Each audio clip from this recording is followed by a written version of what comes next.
stars the sunrise. In my eyes, I need to feel the freedom of the moon, showing me the keys to your Creole touch. It is here, at the cemetery in Seychelles, that some of the political exiles who accompanied Asanteman PREMPEH were buried. Mary PREMPEH's mother, Susie, and Susie's sister, Huguette, who died in the mid-2000s, were buried far off from here. The cemetery has as well the tombs of several gallant soldiers who fought on the side of the British and the Allied forces during the Second World War on the East African frontier.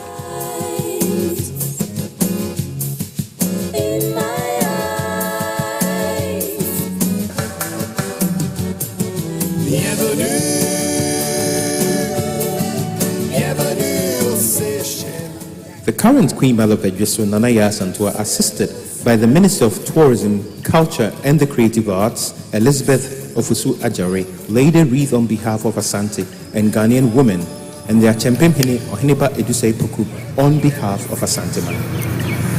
This memory and all the faithful party, those are there resting.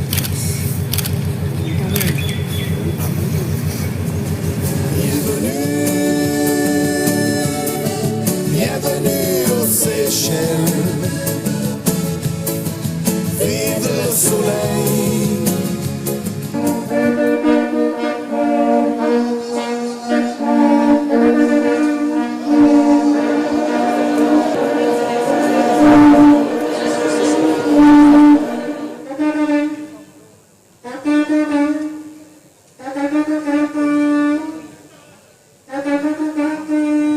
And I'd like to be the one who asks and welcomes His Majesty the King from Ghana to please say a few words to Seychelles. Your Majesty.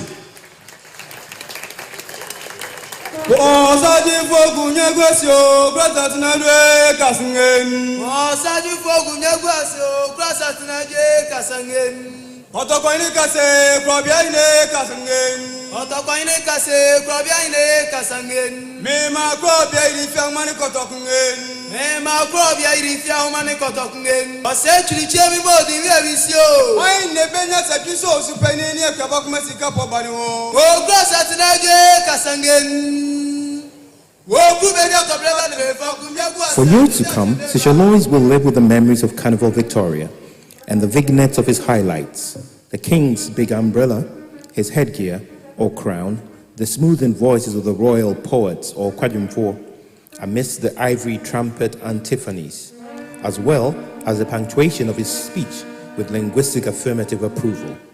So, Your Excellency, President James Michel, Excellencies, Your Royal Highness, distinguished ladies and gentlemen, 15 years ago, it became my dawn privilege to ascend the golden stool as the 16th king of the Asante Kingdom.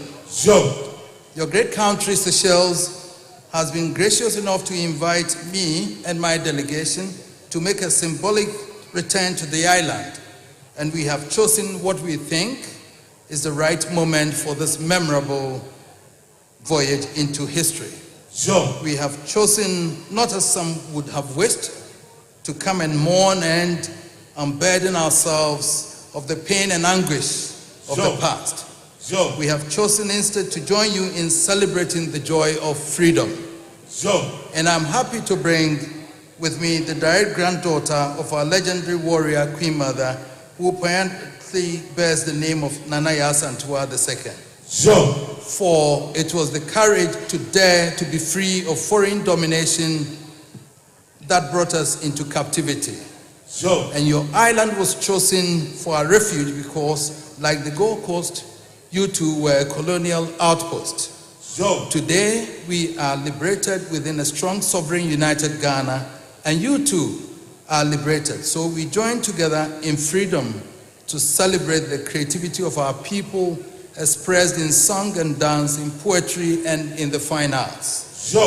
We salute the government of the Republic of Seychelles under your wise precedent on the organization of this carnival, and particularly for the effort to make it a focal point to international cooperation and the expression of authentic African culture. The more opportunities we create for the peoples of Africa to share and exhibit their inherent talents, the greater the prospects for achieving genuine unity and removing the sources of discord. When hearts are joined together to sing and dance together, there can be no room for xenophobia. Our destiny lies not in cutting each other adrift, but in joining our minds together to think, search, to innovate, and to create. We have come to join you today to send this message to this troubled world that it is possible to rise above the pain and anarchy of history, to let go of the past and focus on the things that are beneficial to the well-being of our generation.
The carnival, facing President Michel and former President James Mancham, drew its symbolic interpretation.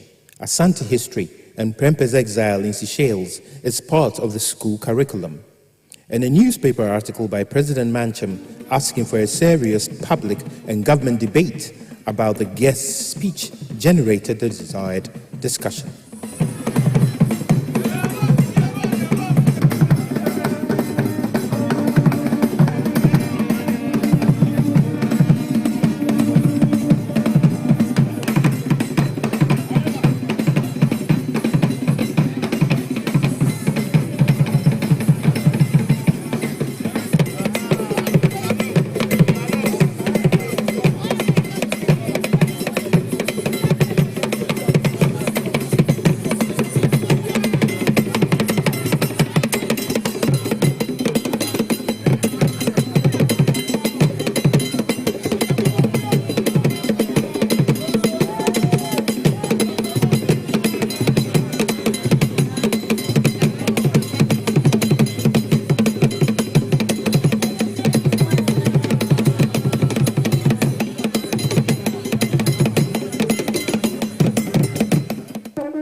The Otumfour, in an unusual practice, granted an interview to the Seychelles Broadcasting Corporation for the Top Flight program, 20 Minutes, which drew one of its biggest evening audiences as he discussed Seychelles-Asante relations, but also international affairs.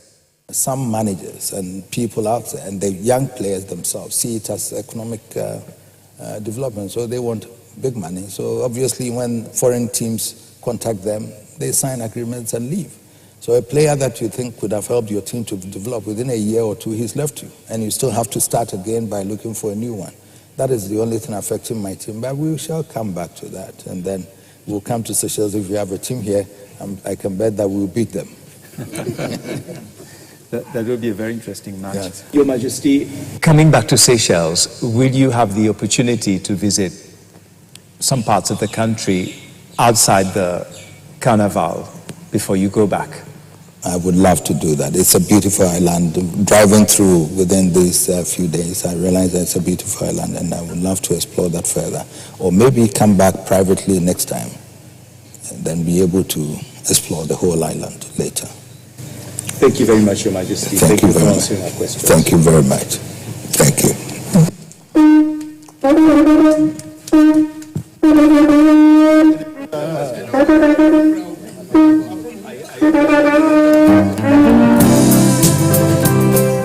If the descendants are living products of the exile story, the plantation house here at Le Rocher, a district within MANHYIA where PREMPEH lived and still standing, is a resilient symbol of the narrative. Rented from a French family, the Adams, by the British, it was within this enclave that the Asante village, homes of the other political exiles, were until PREMPEH moved into the property. Nearby and far off from here, the British had kept other anti-colonial leaders from the empire, including those from Palestine, Afif Didi of the Maldives, Archbishop Macarius from Cyprus, who became leader of independent Cyprus, the Kabaka Mwanga of Uganda, and the Sultan of Derak, Malaysia, Abdullah Jafar Moratham, in the roll call of resistance leaders.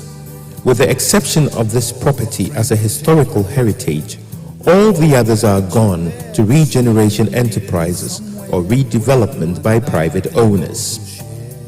But for minor renovation, this property is us, PREMPEH, lived in.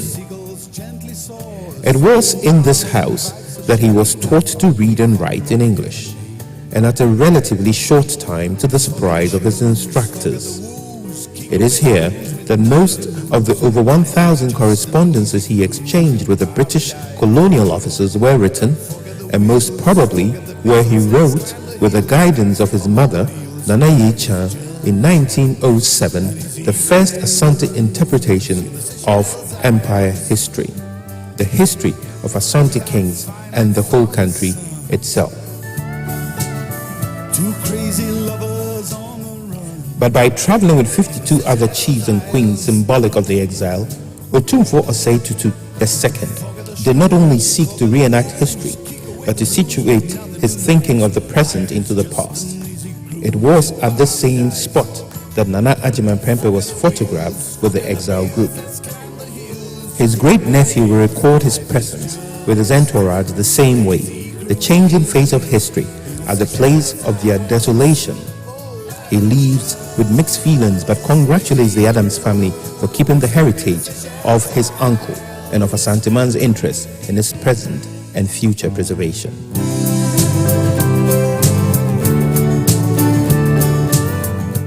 To be able to visit at this time, to see where he lived for over 24 years, and especially you being the real owners of the house and still continue to be the owners and maintenance. It means you also are maintaining as the old man was there. So you always hold your man said, please try and keep listening. Your mom until she died, which I did. I looked after her for 27 years. And secondly, she said, take care of this house. We'll try. Thank you. With nothing to lose, life is just an easy cruise in paradise. Forget the wheels, forget the bills, let's climb the hills, free from all deals. Life is just an easy cruise in the Seychelles Isles.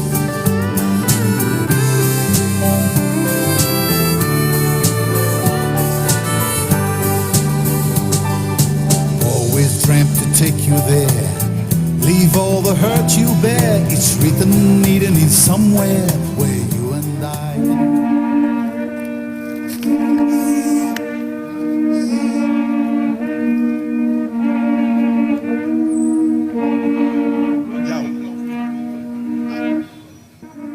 Of all Prempe's experiences on the island, the most enduring and of rippling effect was the contestation of faith, his and Asante's, in God. It was not in doubt as far as they were concerned. The British, when Queen Victoria was Empress of much of the world, had converted and given him the Christian name of Edward. At the St.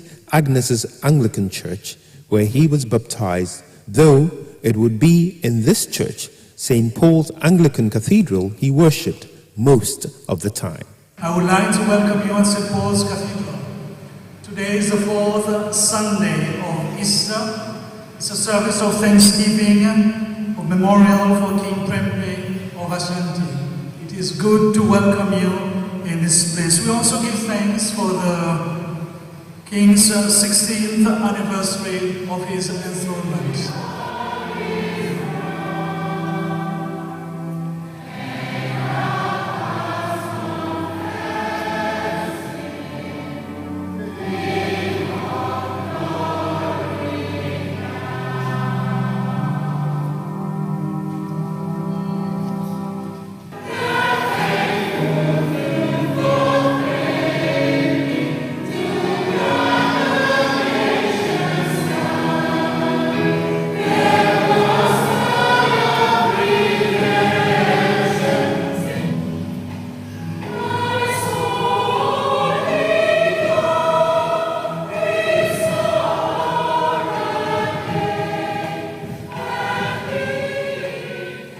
My dear brothers and sisters in Christ, today from the Gospel of our Lord Jesus Christ according to John, we have the words of Jesus explaining his role to the Pharisees. In the beginning of this chapter of the Gospel according to John, he answers the Pharisees as we question him as to who he is, and he answers them, I am the good shepherd. That's who Jesus really is. For Jesus, the good shepherd, knows his sheep, and he knows all the details of our lives. You and I have nothing to hide from the good shepherd. Prempeh permitted one of his sons, John, to be ordained as an Anglican priest in the bigger island of Mauritius. It was a pacifist act to the British and commitment of faith. Paul Boateng, born during the exile with his brother Thomas, later explained that, I do not think the elders sat down and rationalized whether they would convert or not. They found themselves in an alien context. Here, in Seychelles, the people drew comfort and strength from God, whom they worshipped in a different way. It was the same God as far as the elders were concerned. It was later that they had to decide on a Christian denomination.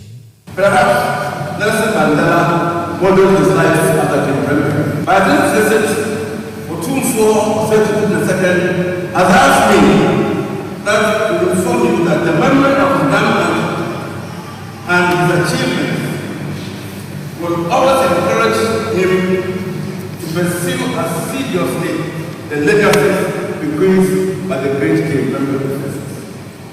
Once again, Otumfour would like to thank you, Lord Bishop, priest and the congregation, for the benefit of this service, and wishes to inform you that even though he too may be far away from you in Ghana, he is always for you who works at this church.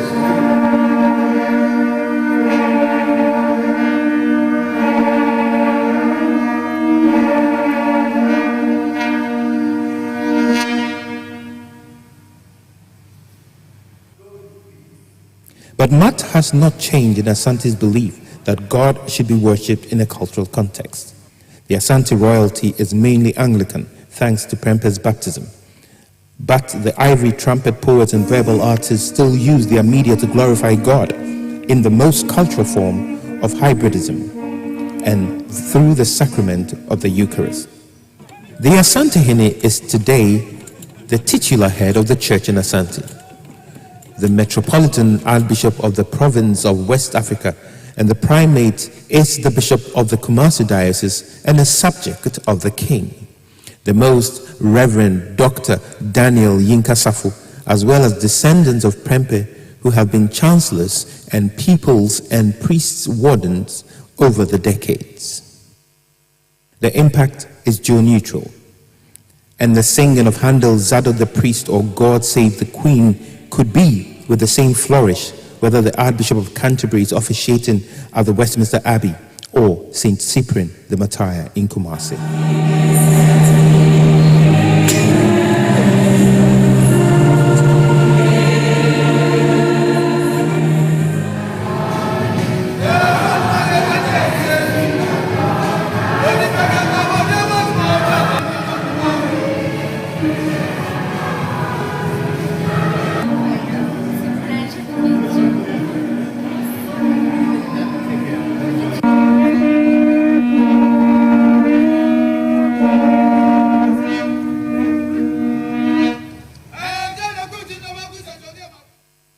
A century and 2 decades of a young king's exile is remembered with deep meaning.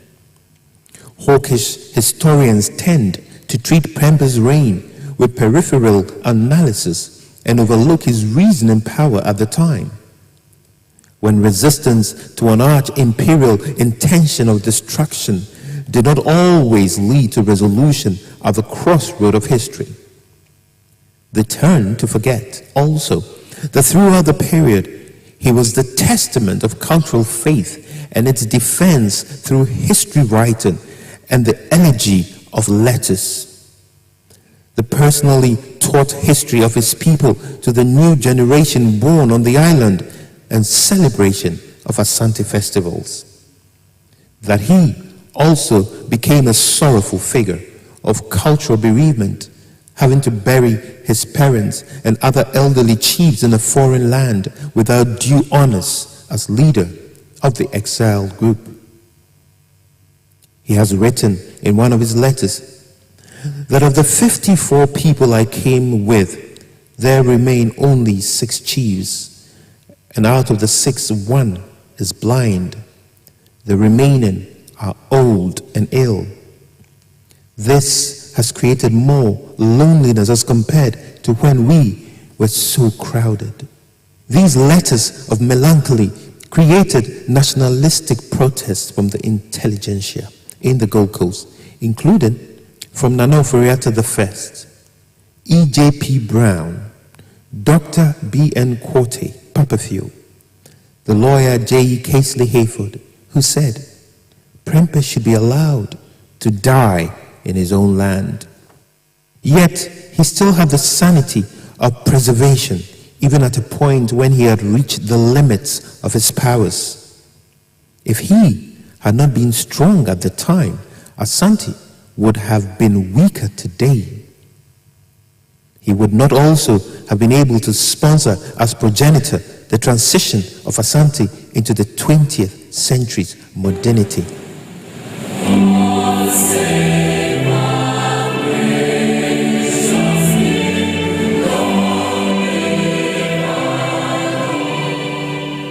Today's relationship with former adversaries is friendship, diplomacy, and cultural cooperation.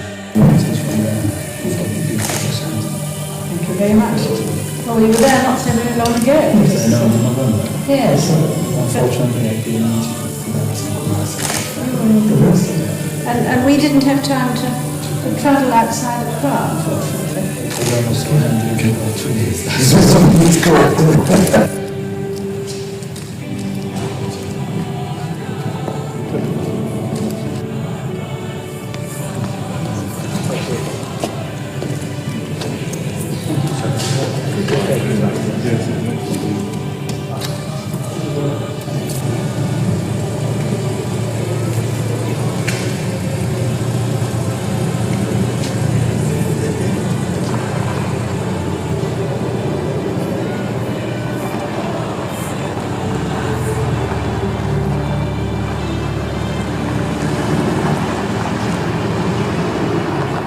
It could even be a drawback to imperial anthem. Queen Victoria would have been happy with this.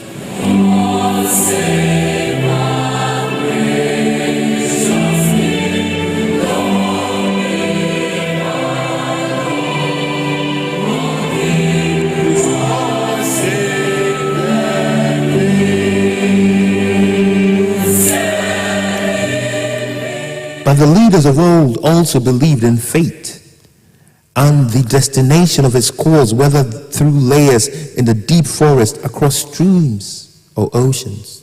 The path crosses the stream, they said. The stream crosses the path. Which is the elder? They once asked as a puzzle of sometimes life's dilemma. For they knew, if only for rhetoric, that the path was of long ago. The Levin also says in Asante of the death forbears, Yedru amanfuswa neakai yano. That the ancient of places remind us of the gallantry of the nation's builders. And so it is that a nephew remembers a great uncle.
And hardly do the stars ever align to tell a beautiful story as ours, one of resilience, courage, and an indomitable will to persist. 25 years upon his ascension to the throne, in the 150th year after the Sagrenti War, and 100 years upon the return of our king. Please help me appreciate our king, Otumfour Osei-Tutu II, Asante Hene, King of Asante, home and abroad. Thank you. And now, Your Majesty, Your Excellencies, distinguished ladies and gentlemen, having been prepared in mind and in heart, let us receive the man who built the bridge from Asante to Seychelles. Director at the MANHYIA Palace Museum and Associate Director at the Wole Soyinka Foundation, I give to you a son of Asanteman, Professor Ivan Ajeman Duya.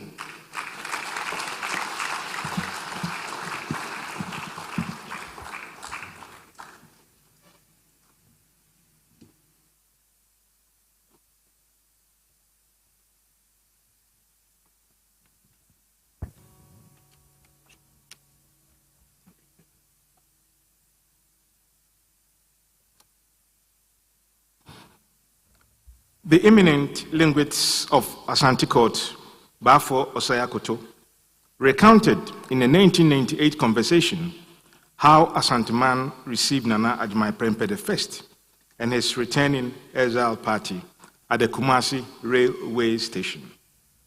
Bafo Akoto was a teenager at the time, and his father had preempted a scenario of a reception and an unfolding sense of history that will be remembered.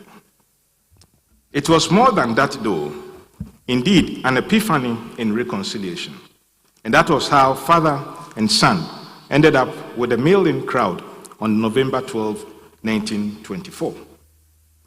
The youth of Bafo Akoto's time knew of the tragic circumstances of Prempeh's exile, the 27-year alienation that Nelson Mandela would eventually share with him in African history.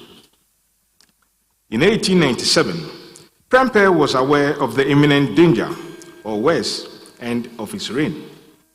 The deportation orders that had been made by the British military were followed by the marching orders from Kumasi to Elmina.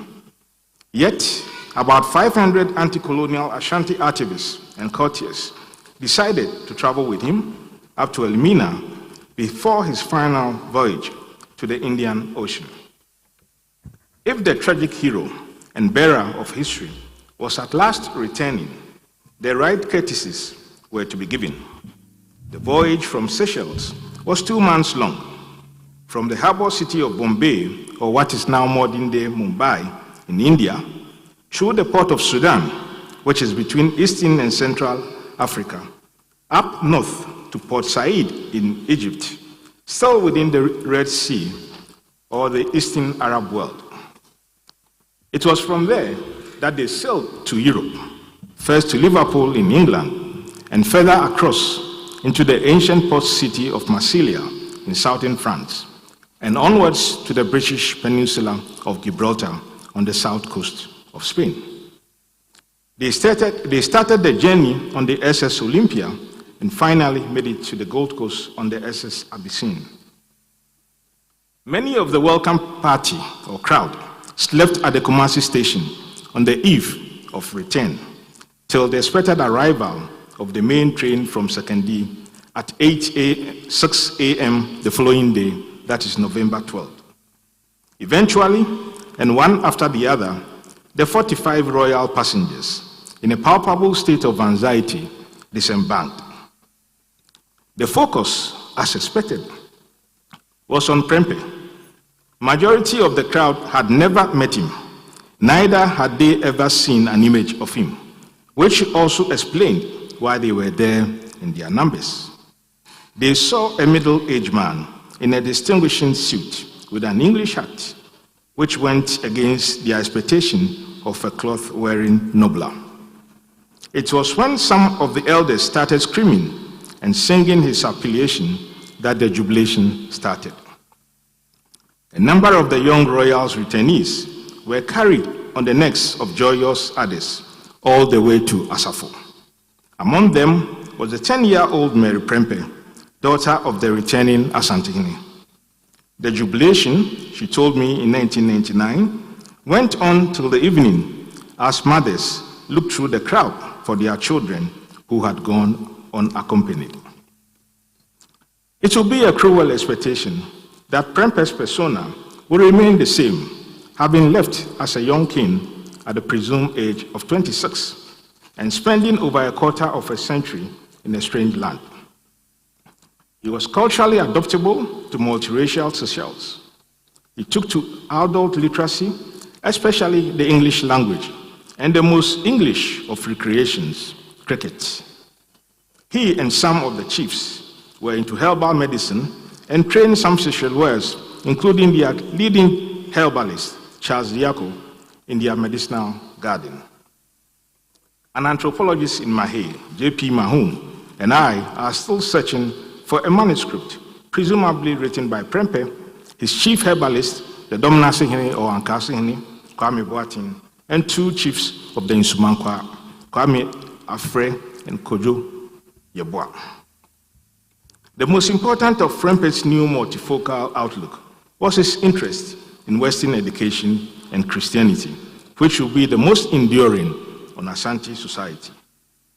A couple of weeks after he settled in at Asafo, he requested for a meeting with some immediate members of the ruling Oyoko clan.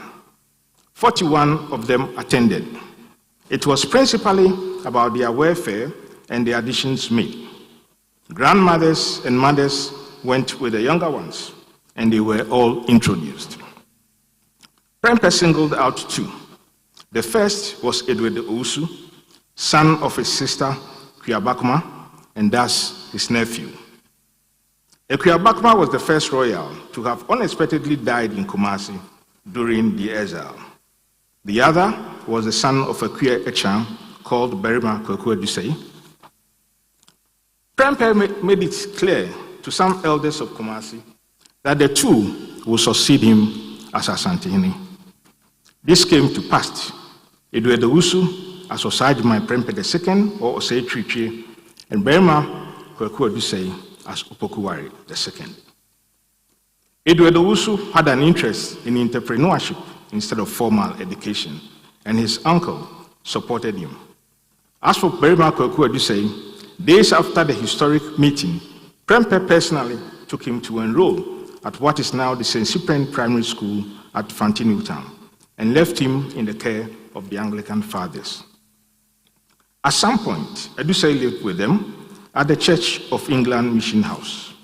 PREMPEH ensured the Christian growth of his successors, and it was clear that his interest was not an alibi for his early return from exile.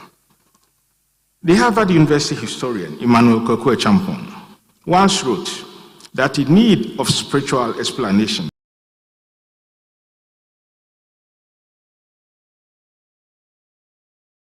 Nana PREMPEH was eager to learn about Christianity. Their conversion must have been powerful, for in converting, PREMPEH was expressing allegiance to the Queen of England, as well as submitting to the religious oversight of the Archbishop of Canterbury. For many years, I found this as an extant truth. My conclusion later on was that it was more of his public policy decisions and the effect of his succession plan which eventually manifested, possibly in the Champon's conclusion. Many Ashantis were encouraged to go to Adisalda College, the Cape Coast, until PREMPEH College was established.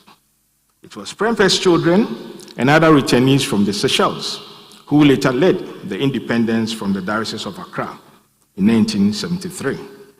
The future Opoku II, we must remember, was a servant of the sanctuary.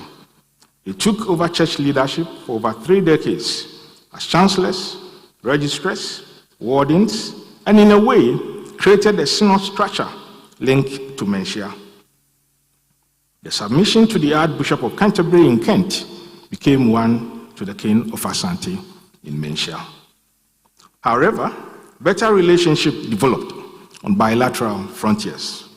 In 2023, the recently resigned Archbishop of Canterbury, Justin Welby, presented to Otumfour Osei-Tutu II the highest honor of the Anglican Communion, the Cross of St. Augustine, or the Lambert Award at MANHYIA. It was for his and predecessors' significant contribution to the growth of the Anglican Communion. The last monarch to receive this before him was the late Queen Elizabeth II in 2022. Earlier in 2015, Roland Williams, the 104th Archbishop of Canterbury since Augustine, and one of the world's leading theologians at Magdalen College, the University of Cambridge, will select Osei-Tutu II to be guest speaker on history and archaeology at his college. This was at an event honoring Nelson Mandela. Christian values had a deep influence on the chosen successors. According to his biographer and collaborator, Alex Atayao-Chemartin, when PREMPEH II was asked of the secret behind his success as a king for 39 years, the longest since the establishment of the kingdom, he mentioned his Bible, which he had kept from the day of his installment as Asanteman. The 83-year-old Bible is here at the MANHYIA Palace Museum. Chemartin wrote, "This is now reduced to a thread-bale of a Bible, apparently through its constant use. His devotion and deep trust in God are sometimes frightening." When PREMPEH I died, the 13-year Opoku II wept bitterly at the church service at St. Cyprian. He told his biographer, the British historian Ivor Wells, in the 1970s, that he lost a mentor and a carer, and he spoke emotionally, according to Wells, of those who had helped him but who have now departed this life. Aside PREMPEH I, they included Father Carlton of London and his mother, Akuya Chan, in Kumasi. Later, Opoku II will travel to England to pursue law instead of his choice of local government.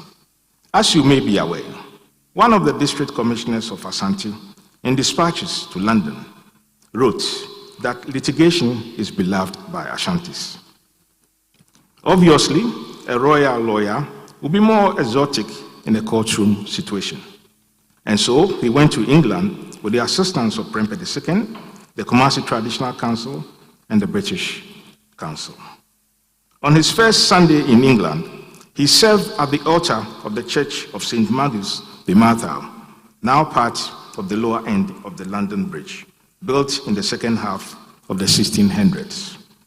The respected newspaper, Church Times of London, which reported this, described him as a royal server and heir presumptive to the Ashanti Kingdom.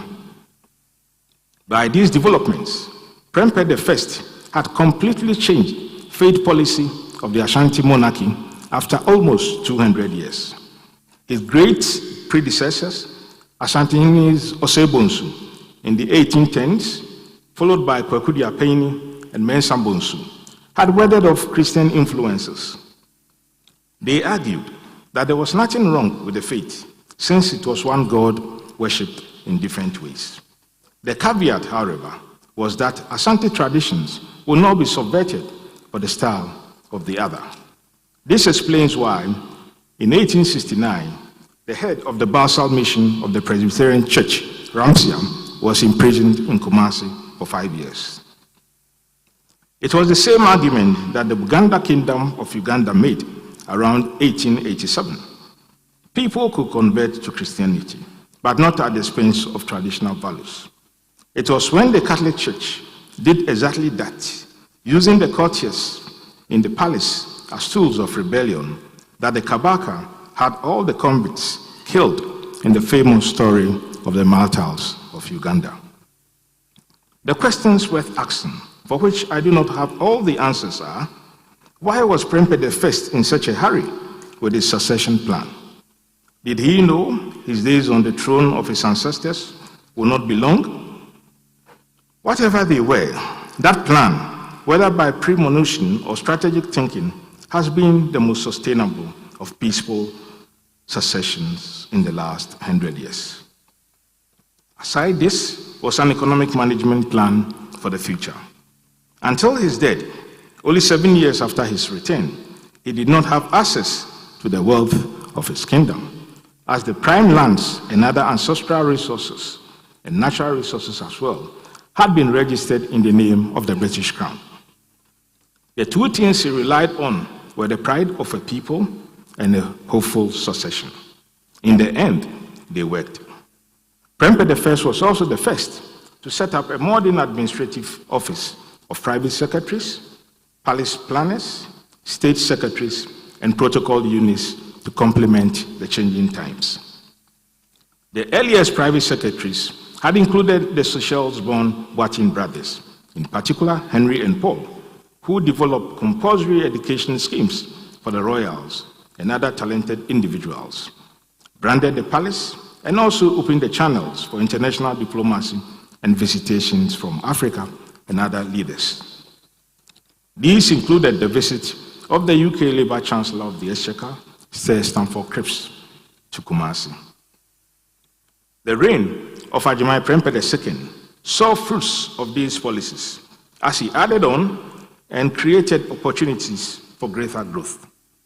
The leadership shown in the restoration of Asante Confederacy in 1935, as reflected in the papers, and the subsequent negotiation, which in 1941 led to the revestment of the lands in the Golden Stool in the Kumasi Lands Ordinance, will eventually produce some of the revenue that Ajimai PREMPEH needed. These monies were invested in educational infrastructure, his association with 23 secondary schools, the eventual University of Science and Technology, and other policies which included the sponsorship of individuals to universities abroad. Many of the Asante social workers will later join the public service of Ghana, including public broadcasting, and will head the external French department at the Ghana Broadcasting Corporation. They were also cricket commentators for the BBC, and one of them, as the Watson brothers, Thomas, co-founded the Alliance Française in Ghana and was its president for many years, and another became an ambassador. Yet,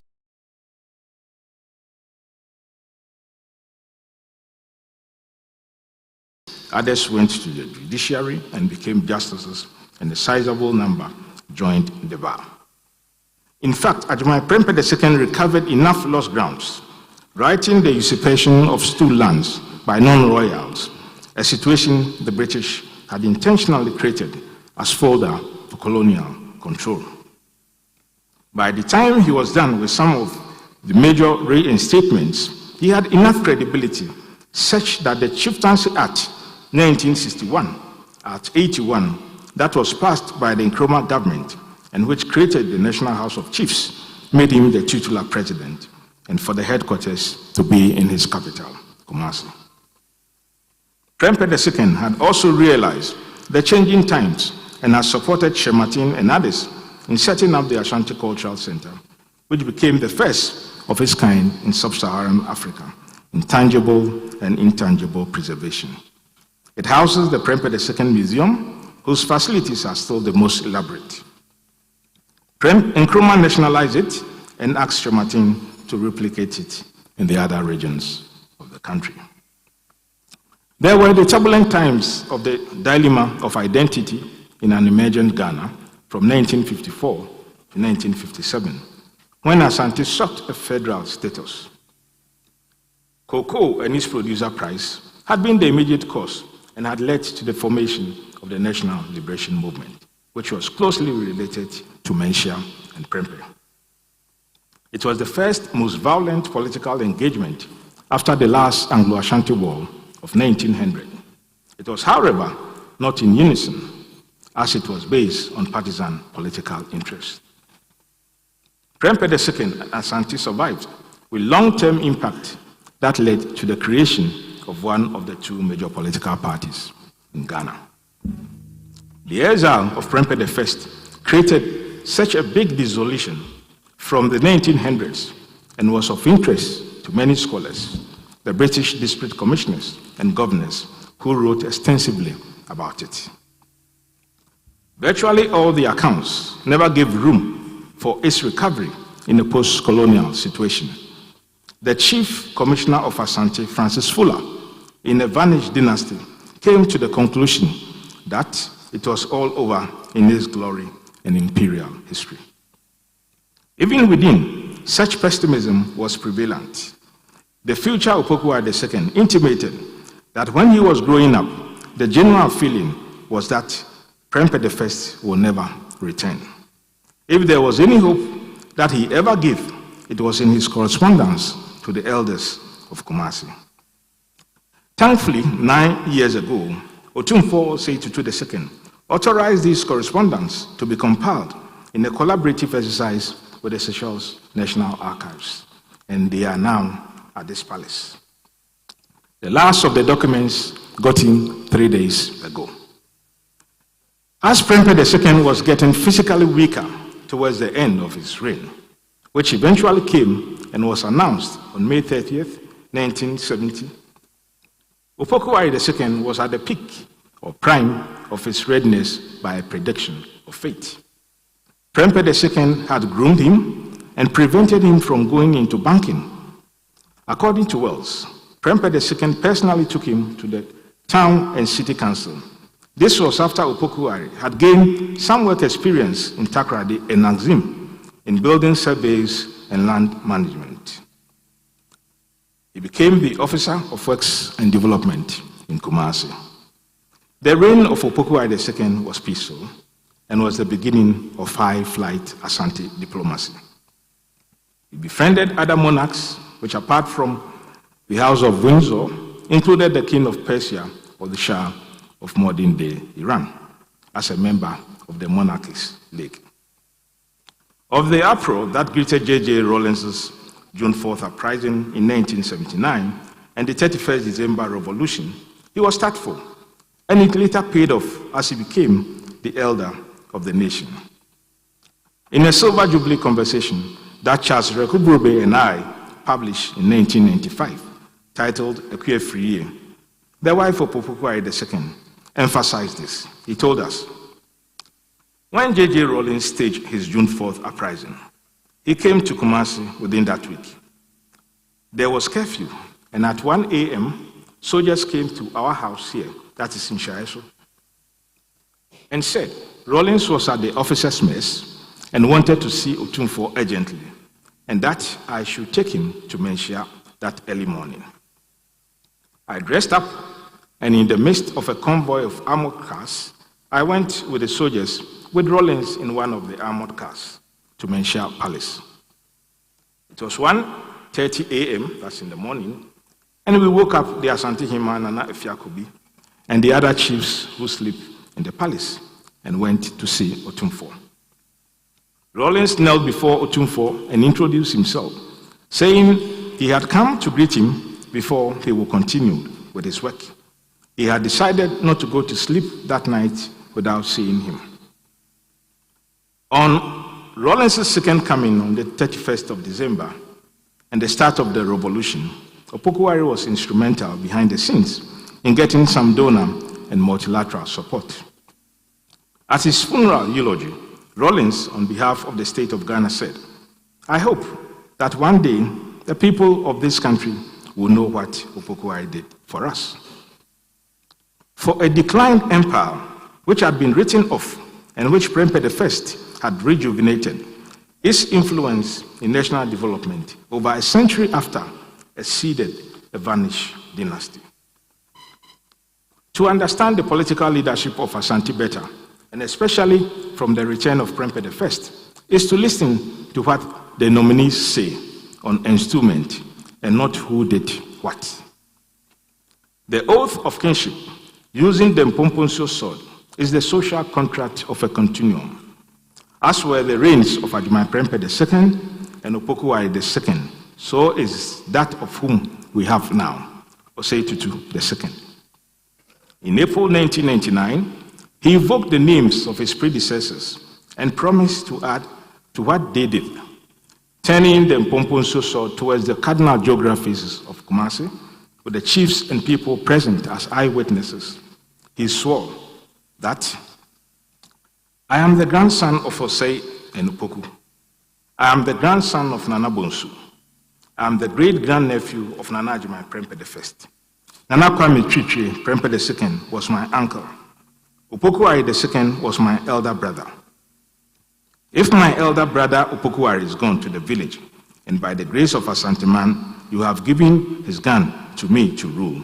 If I don't rule well, if I don't govern the state and protect you as my forefathers did, I violate the great oath."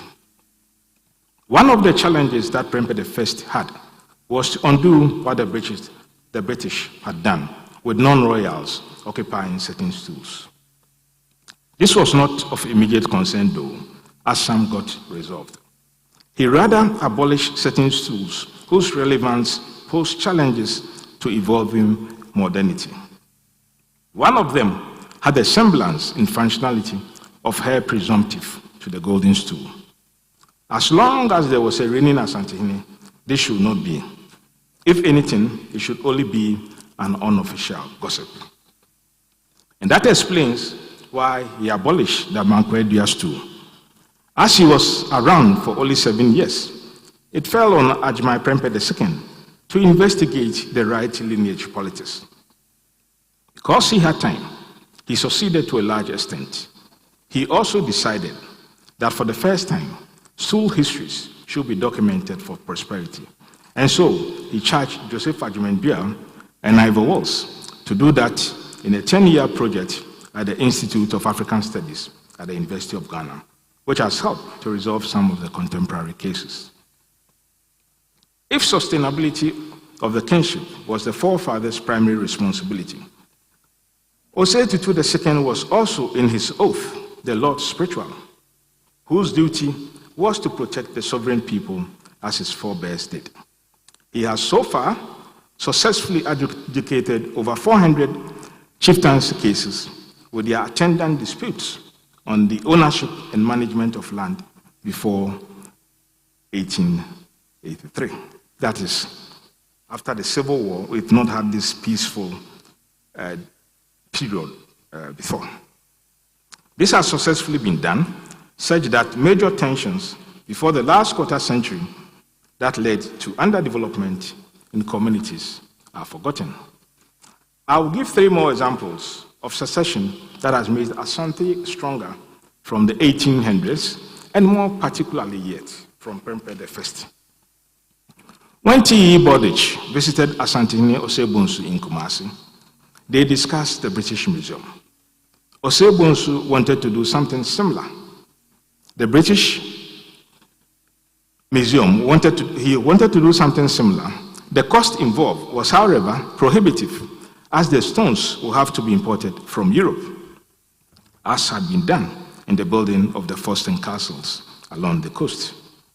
He settled on building the Aban, which is a stone house and probably the first museum in tropical Africa.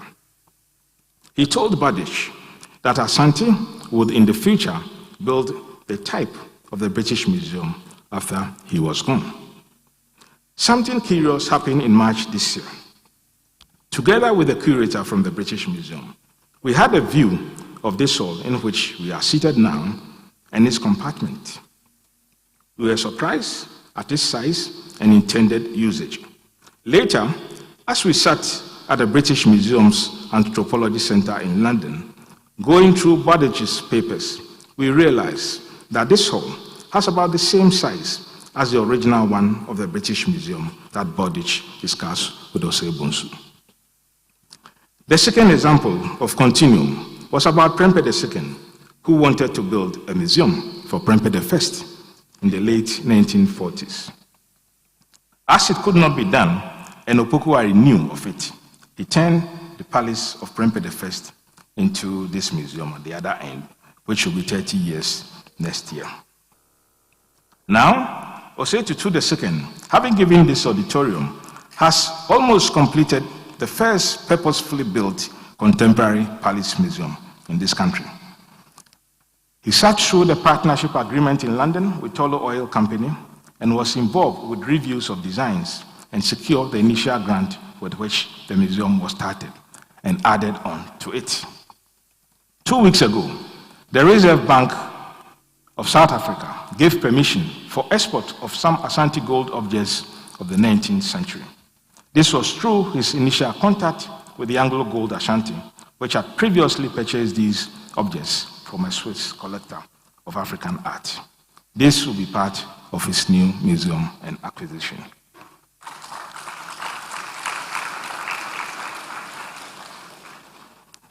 The third example has to do with the looted objects of 1874 and 1897. Prempeh I, on his return, was livid upon learning that among the looted objects was a particular basin used for veneration at the Royal Mausoleum at Mantuma. His disputation with the British colonial secretary yielded nothing. Whilst he and others thought the basin was at the British Museum, it has always been lodged at the National Army Museum in South Kensington in London. Prempeh II also requested for the restitution of the looted objects up to the late 1960s. Opoku-Ware II did the same. None of these objects, however, came. In the sense that the reign of Osei Tutu II brought 7 from the Fowler Museum in February and 32 from the British Museum and the Victoria and Albert Museum in March, it's a classic condition of affirmation when they swear that they will add to what their predecessors did or could not do. The returned objects led to homecoming, adversity, and commemoration on May 1, 2024. This exhibition is the most visibly powerful statement and event since Prempeh's return. It had a global restitution interest of over 40 million people, with the BBC networks alone registering over 10 million. The ifs of history are detestable contemplations. But if Prempeh I had not returned, what would have happened? This memorial year constitutes a trinity of cultural renewal. 1874, 1924, 2024. Memorialized by his nephew, Ajimai Prempeh II, his grand-nephews, Opoku-Ware II and Osei Tutu II, who is presiding over this festival. It is under his reign that the government of Ghana, through his advocacy, named an international airport after Prempeh I. It is the making of history that Prempeh, before whose return was so desperate, has become a bicentenary patriarch of the Oyoko dynasty, or in our way, Oyoko PSA. On January 21st, 1918, he wrote that mournful petition, and I cite it here. Consider how wretched I am, for I am being taken prisoner together with father, mother, brother, and chiefs for now 22 years. And now, how miserable to see that father, mother, brother, and nearly 3/4 of the chiefs are dead. The remaining quarter, some are blind, some worn out with old age, and the rest being attacked of diverse diseases. And now, I do not find where to glance and where to go to comfort myself. And my sole hope and comfort is by giving myself wholly to God, by whom all things are possible." Unquote. At this stage, he was a broken man. He had buried his mother, Nana Echa, who was also the Asanteman, and within 26 days of that, his brother, Ajima Bedu, with whom he did many things together. John the Apostle wrote, "We speak of what we know and bear witness to what we have seen." Ajimai Prempeh indeed had testimonies of foreboding. His tribute to the apostle was his Anglican priest son, John, who practiced on the island of Mauritius. Prempeh's many policy reforms, from especially 1926, included lifting the ban placed on him by the British of one man, one wife. He argued that he had a private life, and there was the Ashanti social expectation in that regard. A year before he died, he fulfilled his cardinal wish of bringing the remains of his 22 chief prisoners, whom he had buried in the Seychelles, to Kumasi. At the grand funeral he held for them, he told Kumasi and Asanteman of their loyalty and sacrifices to him, and asked all the families to reinter these remains, which has taken him 5 years to organize and to bring back. The other thing he did 3 months before he died was the rebuilding in a state of despair of the Sacred Royal Mausoleum at Bantama on March 30th, 1931. The British historian Thomas McCaskey paints the mausoleum as a spiritual grove and tells us that the Asanteni Kwekudia Penny, on the morning of April 27th, 1868, had a spiritual conclave there and came back in sorrow, dying in the night. On that fateful day of May 12, 1931, there was another spiritual conclave of a kind. Prempeh I had been very ill, but had decided to attend Mass at the St. Cyprian Church. As he could not get out of his car, he listened to the hymns being sung. Later, he called for the wardens and gave them his offering and went back to his palace. He died later in the day. Drawing down the curtains on this epic 19th century historical drama, of which he was the lead cast or dramatist personnel. We will never know what was on his mind that day, except to say that Cyprian, that volatile bishop of ancient Carthage, now modern day Tunisia, could have been his patron saint. Like him, Prempeh suffered many prosecutions. The Anglican Church of St. Cyprian of Kumasi, the historian Emmanuel Achampon has remarked, must have held a very special place in his heart to deserve such an agonizing physical and spiritual trip. We must not forget that it was at this same church that he had his official Thanksgiving service on his return from exile in 1929. He took to the service the golden stool and his attendants for protecting him over the years. Prempeh's Christian faith could be for some the antithesis of the Pauline doctrine of one Lord, one faith, one baptism. But then, ancient beliefs and adaptations sometimes come together with historical and cultural antecedents. For instance, major parts of the coronation of King Charles III, as we saw it, were based on the Book of Kings in the Old Testament, including the tunic shirt fashion or dress of the Byzantine or Roman antiquity. The role of Zodok, the priest, anointing Solomon, had its equivalents to the Archbishop of Canterbury taking King Charles through the rituals. The English believe in the Stone of Destiny, which was brought from Scotland and taken to the Westminster Abbey for the coronation service, was not different from Prempeh's golden stool at his Thanksgiving service almost a century ago. Now, 106 years after all this, the last announcement an air traveler hears on final descent into Kumasi is welcome to Prempeh I International Airport. At other times, the air hostess, with an assumption of your knowledge, says with a smile, welcome to Prempeh. Alas, he prevailed and made us empaths of figurative history. The British knew this 9 months before his death, and amazed at Prempeh's resilience to rebuild his kingdom, King George V conferred on him the King's Medal for African Chiefs. This hypocritical gesture could be, in the words of their universal playwright, a situation of all is well that ends well. Again, 100 years after his return, what is the Asanteman's palace has been walled of its 10-kilometer ancient forest. It will not be easy to destroy it as was done to Prempeh's. It is now comparable, if not in its monuments, at least in its attention to the Menelik or the imperial palace of Emperor Haile Selassie in Addis Ababa. We will conclude this address with the Indian Nobel laureate V.S. Naipaul.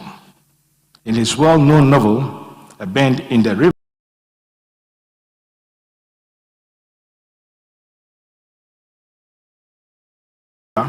are the opening lines. The world is what it is. Men who are nothing, who allow themselves to become nothing, have no place in it. Our secular prophet of old traditions was also our collective nemesis. It is because of that, and whom his charger is today, that our world is one of cultural renaissance. As you join in this renaissance, Your Excellency the President of Seychelles, you are also a participant witness of history, of faith, and adversity, an anthem of the Song of Moses.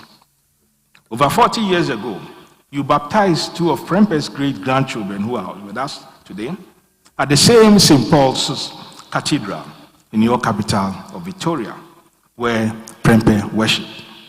They have traveled with you to be here in communion of one exile, many stories. In the end, Otumfour, and as you remember the past, so will the future remember you.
Hussein said.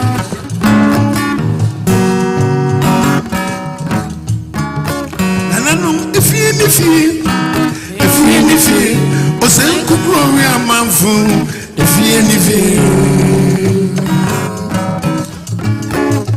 Asanteman sorry, Semen pray, Okwahiku.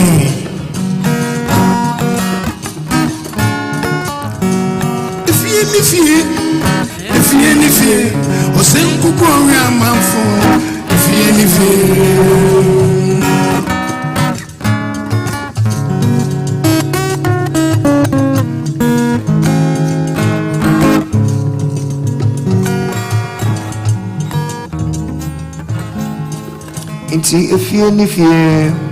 If you any fear, or send Kukuri a man for, if you any fear. Please, Ejakonimos and Esagrofuba band, a round of applause for them, providing the creative juices for us to appreciate and digest this well thought and insightful keynote by Mr. Ivo Ajimanduya, director at the MANHYIA Palace Museum. Please, a round of applause for him.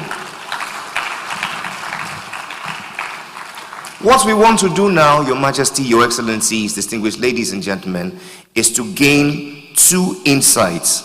The first will be the events leading to the exile, and the second will be the king in exile. These two insights will last together no more than 20 minutes. Speakers, please take note. I shall now invite the first speaker on events leading to the exile, the first trained social historian of medicine from the Kwame Nkrumah University of Science and Technology, Kumasi. Make welcome Professor Samuel Edujemfi.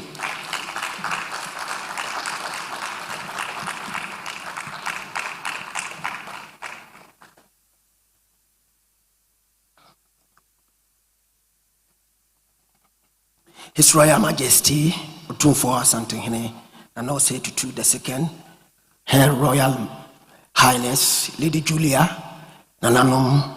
Distinguished ladies and gentlemen, may I stand on the existing protocol to proceed. A quick one, as we look at the presentation of Ivo, we are led to a very interesting narrative that tells who we have become as a people in this great Asante Kingdom. However, in 1896, the story was very different. In fact, from between 1894 to 1896, there was an attempted coup on PREMPEH I, on the pretext that Asante had not kept the clauses concerning the indemnity that came from the Formina Treaty.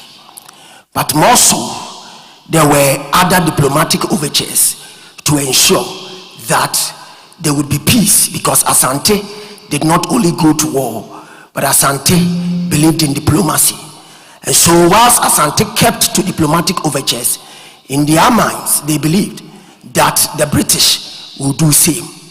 In fact, when you look at what orchestrated the 1896 occurrence, we need to reflect on what had taken place in the 1880s, because there was a grand European conference that is popularly known as the Berlin Conference.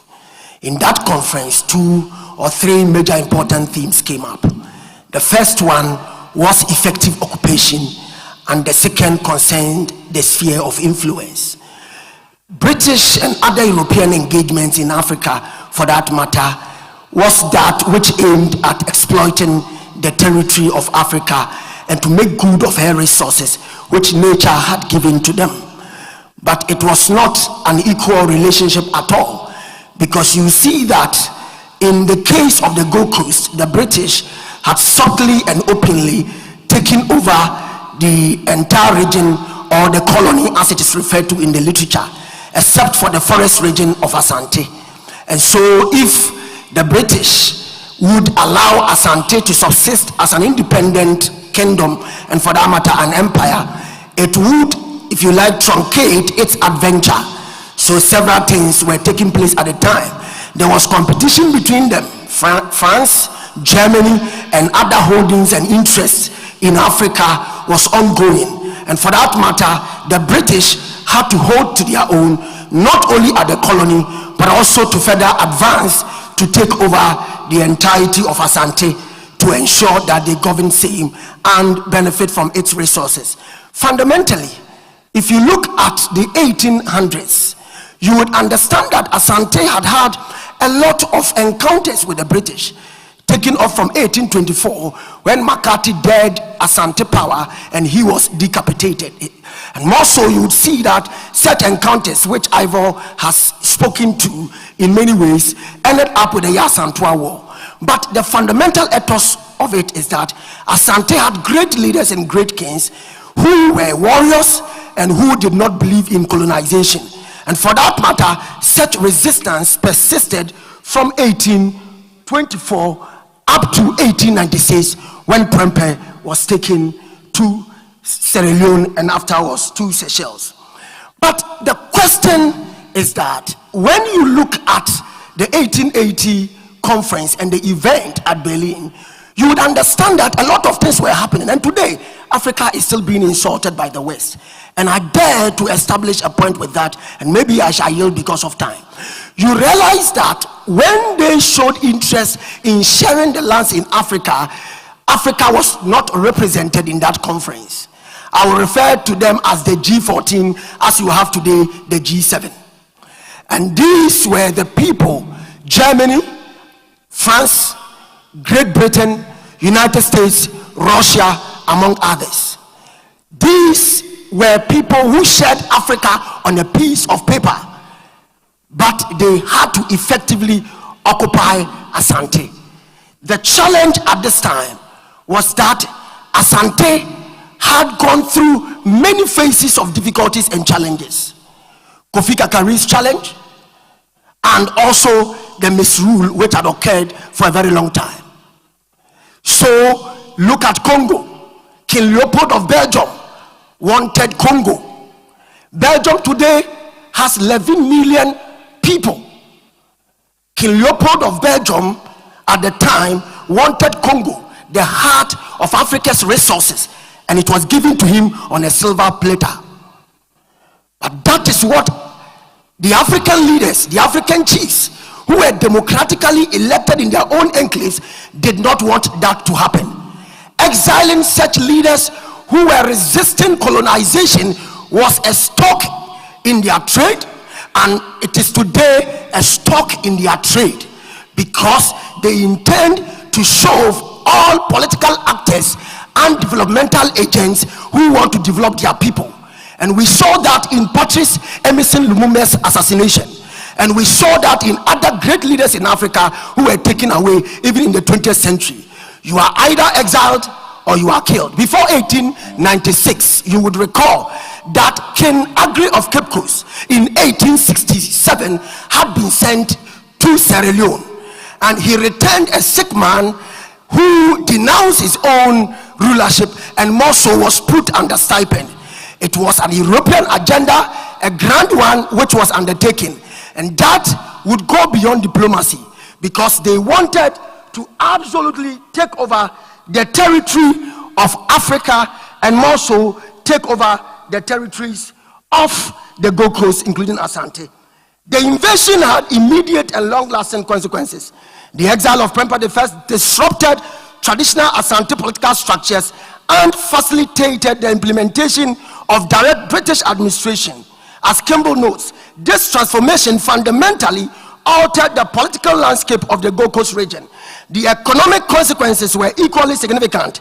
British control led to the reorganization of trade patterns and resource exploitation to benefit colonial interests. In fact, in 1998, when Dammit was writing, he said the post-invasion period was to increase or saw British investment in gold mining, agricultural production, with profits primarily benefiting colonial interests rather than local communities.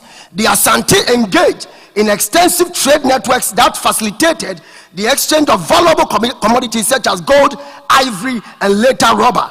This trade underpinned their military expansion and allowed them to wield considerable influence in regional politics. And that was exactly what the British wanted to truncate, among other things. The empire's interactions with colonial powers notably during the Anglo-Asante Wars, exemplified the tensions that arose from competing economic interests. These conflicts ultimately led to British control over Asante territories, yet the empire managed to retain its cultural identity and governance structures even under colonial rule. However, from the 1800s, Asante military and diplomatic encounters with the British were aimed at demonstrating their determination of resisting subjugation and assert their autonomy amidst the pressure of European imperialism in the Gold Coast. The 1896 British invasion of Asante and the exile of PREMPEH I represented the convergence of economic imperialism, political ambition, and strategic colonial interests. The event exemplifies how European colonial powers used military force to achieve economic and political objectives, often under the guise of establishing protection or civilization with racial undertones. The consequences of this invasion continue to influence Ghana's political and economic landscape today.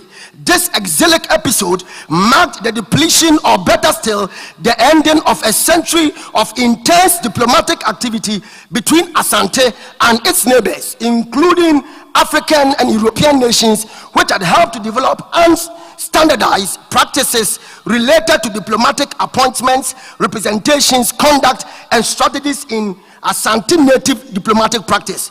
More so, Nana PREMPEH's failure to put up any military resistance has been said, or against the British in 1896, has led to notions of surrendering his nation. The 28-year-long duration of his exile has also raised questions that the Asantehene may have been quite content to live in exile. In addition, he has been accused rather posthumously of collaborating with the British upon his repatriation to allow colonialism in Asante. Such naysayers have overlooked the fact that Asante at the time believed in diplomacy and also believed that the British would conduct themselves in like manner. Certainly, King PREMPEH could not mortgage the future of Asante that has seen many wars, including the sack of Kumasi in 1874 and the internal unrest which had lasted for several years. The new military technology or hardware of the British was well known at the time. Asante had to live to fight another day. As you can see, the union is well and alive today with its many opportunities, challenges, planned progress, and fortuitousness. Thank you very much. I rest my case.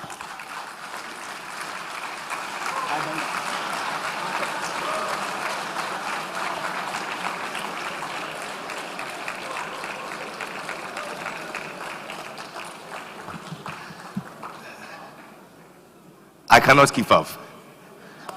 Professor Samuel Edujemfi, thank you for that very passionate presentation on the events leading to exile. Such fervor and militancy, hey, like a freedom fighter. But let me give you some water.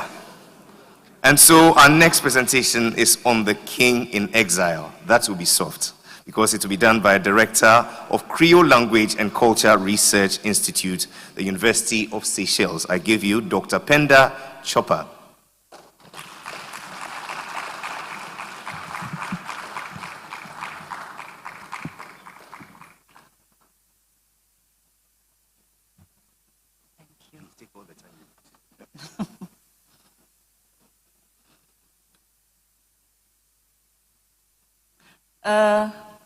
I wish to greet the King of Ashanti and the President, the First Ladies, and everybody. Can we have the slide, please, the projection? Okay, here we go. It is a great honor for me to be present here in Kumasi today on this most auspicious occasion at the commemoration of the 100th anniversary of the return of King PREMPEH I to the place of his birth and the seat of the golden stool over which he reigned as the Asantehene before and after his exile, as I shall set out to prove in this presentation. I wish to express my sincere gratitude to my friend and mentor, Jean-Claude Pascal Mahoun, who availed me of this opportunity and who pointed me to the right sources and guided my approach to the problematic of King Prempe's sojourn in Seychelles. I also take this opportunity to thank Dr. Ivor Ajiman-Dua, who has been so diligent in ensuring our presence in Kumasi for this occasion. I'm very honored to have traveled in the company of Seychelles' resident branch of the Prempeh royal family, the Prempeh Marimbas, hailing from my own district of Anse-Étoile. I would like to point out that I've restricted my presentation to King Prempeh's sojourn in Seychelles and the impact it has had on Seychelles' history and society, which is why I have called it Lasting Legacies.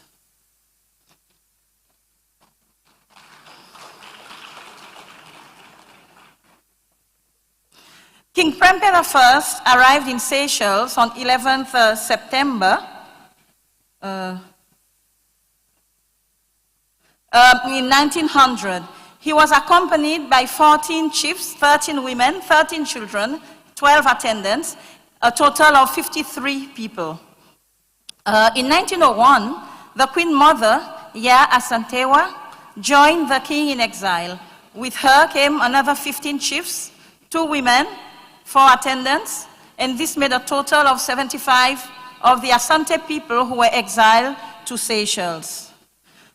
Without intending to, the king's captors had made it possible for him to maintain his status as a king among his own people by availing him of his council of chiefs, and in that respect, he made good use of that opportunity, on which I will proceed to elaborate later.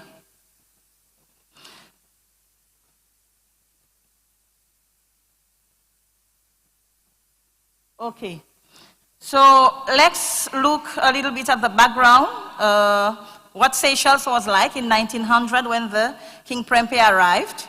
The archipelago was still governed by the British Colonial Office as a dependency of Mauritius. The population was approximately 19,000 inhabitants.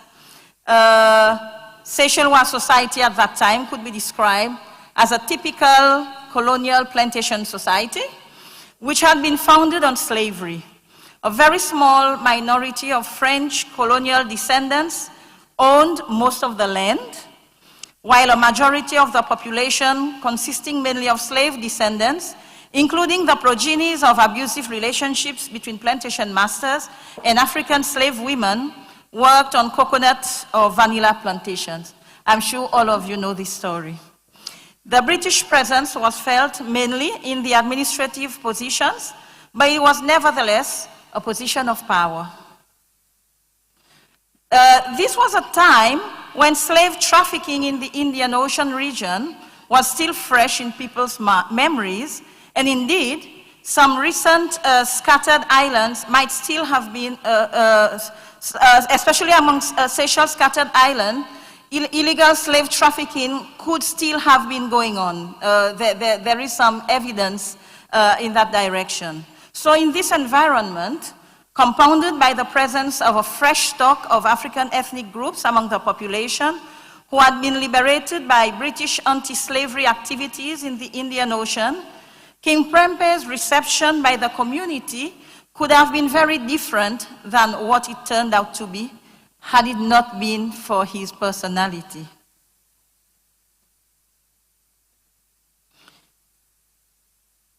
So I want to look now a little bit at the political conditions. When the Secretary of State for the Colonies, Joseph Chamberlain, inquired in July 1900 if arrangements could be made for the detention of the Asantehene and his retinue in Seychelles, the newly appointed administrator of Seychelles, Ernest Beacom-Sweetescott, accepted it as an integral part of his colonial responsibilities, in the same manner that his predecessors had accepted the responsibility of the Sultan of Perak's exile between 1877 and 1895. As for the treatment of the king and his retinue, once they got there, it seems that though in theory the Asantehene was stripped of his status And indeed, he was officially referred to as ex-King Prempeh I. He was in fact treated with every respect and dignity and was accepted as the leader of the inmates of what was known as the Ashanti camp. Examples of this are Governor Sweetescott's invitation of the king, his mother, and all his chiefs to the celebration of King Edward VII's 60th birthday on 9th November 1901. And in 1903, he was there with his entourage to celebrate the unveiling of the Victoria Clock Tower in memory of Queen Victoria. So, as you can see, this is a stamp.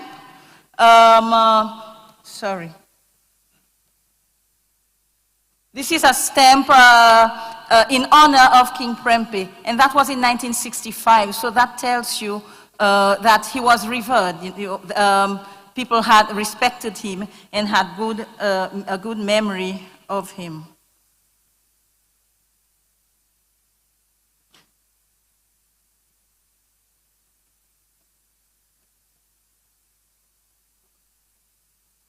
Okay, so King Prempeh, once he had settled down, he was a very practical leader. He set to organizing the day-to-day running of the Ashanti's place of exile to ensure a sustainable and harmonious environment for the small group immediately in his care. And he noticed that the grounds of the place assigned to them was very fertile. So he set about establishing a farm to produce food such as plantain, potatoes, maize, cassava, etc. And the wives were especially engaged in the rearing of pigs and hens, both for consumption and for sale in the community, which of course afforded an opportunity to mix with the local population and exchange with them. Most significant in this venture is the fact that King Prempeh attempted to earn a more stable income for his people by seeking to establish a vanilla plantation, which was a common cash crop in Seychelles at the time. So he didn't just sit back and rely on his allowance. He tried to become self-sufficient, or at least to become more self-sufficient and not too dependent. The colony experienced food shortage during the First World War, but in the Ashanti camp, their crops ensured that they did not lack nourishment. So I want to talk a bit about education now. One of the king's most notable accomplishments during his exile was that he attained an education in the culture of his oppressors and ensured that his children and the children of his entourage did too. So having started to read and write with his Fante interpreter, Timothy Corsa, King Prempeh was soon writing to the principal of Victoria School in Seychelles to assist him with books and copybooks to pursue his learning further. And did he write? We've just been told. According to Seychellois historian Tony Mathiot, King Prempeh was often seen at Carnegie Library in around 1910 or so, borrowing books. The king also arranged for a school to be built in the Ashanti camp for the smaller children and for the older children to go to school in Victoria. Records have been kept in the archives of the letters he sent to petition the government on the rising cost of school fees for his sons, and other letters, mainly petitioning to be repatriated. So King Prempeh I put the education acquired by himself and his sons to good use, the most amazing example of which is his compilation with his son Frederick of the work entitled The History of Ashanti Kings and the Whole Country Itself. So this is nothing short of visionary, and definitely the action of a king with foresight and progressiveness. His valorization of his country's culture is further illustrated by his desire to have someone teach him to read and write the Ashanti language. And the photo on the left is precisely that. Is the letter, a written letter where they refuse to allow him to have someone to teach him in his language, the language of the Ashanti.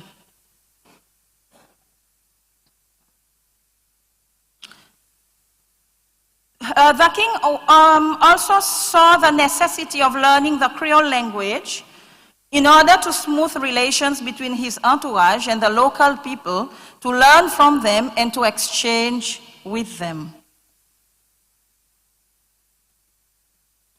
So, one of the most intriguing legacies of King Prempe's exile in Seychelles is the traditional Asante pharmaceutical knowledge shared with the local people. There are stories of the local people seeking medical advice and cues from the Ashanti camp, something which was facilitated by the women of the camp. Most interesting is the legacy of Seychelles' most renowned herbalist, whose fame is said to have spread throughout the Western Indian Ocean, Mr. Charles Zialor of Ansoyal district. He was said to have gained his knowledge from the Asante traditional doctors. There are even allegations of a book of Asante pharmaceutical knowledge having been in the possession of Zialor. Since it is already known that King Prempe was intent on committing Asante traditions, history, and practices to paper, it wouldn't be impossible for such a book to have been compiled by members of his retinue. And certainly, it is a fact that two of his chosen followers in exile were traditional Ashanti court physicians, not witch doctors, physicians, namely Kwaku Afre and Kwame Yeboah.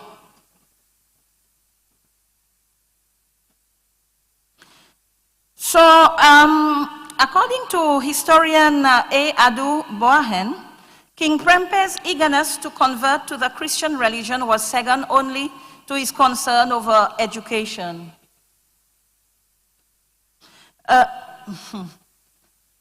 King Prempe must be playing with it.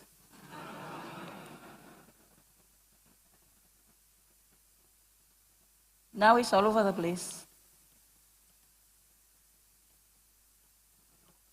Okay.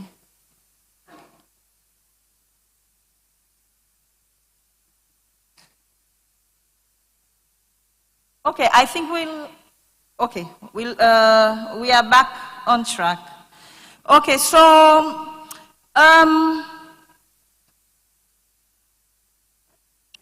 I'd like,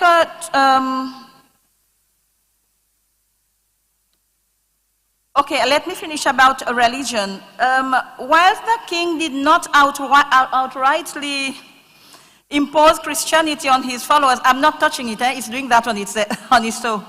While he did not outrightly impose Christianity on his followers, he did encourage them to convert, and they were soon receiving religious instructions from the Church Missionary Society, the continuity of which the king tried to insist on in spite of limited resources. So it was also a form of his education. On 29th May, the Queen Mother and King Prempe and some of the other inmates were baptized in the Anglican Church of Victoria. And the king's vision in this respect was crowned, as we have just been told, by his son John's successful entry in the Anglican clergy after a period of study in Mauritius. It seems that this legacy was carried on in Ghana, where after the king's repatriation, most of his people also converted. Okay, so now, for the most important part of this presentation, lasting legacies.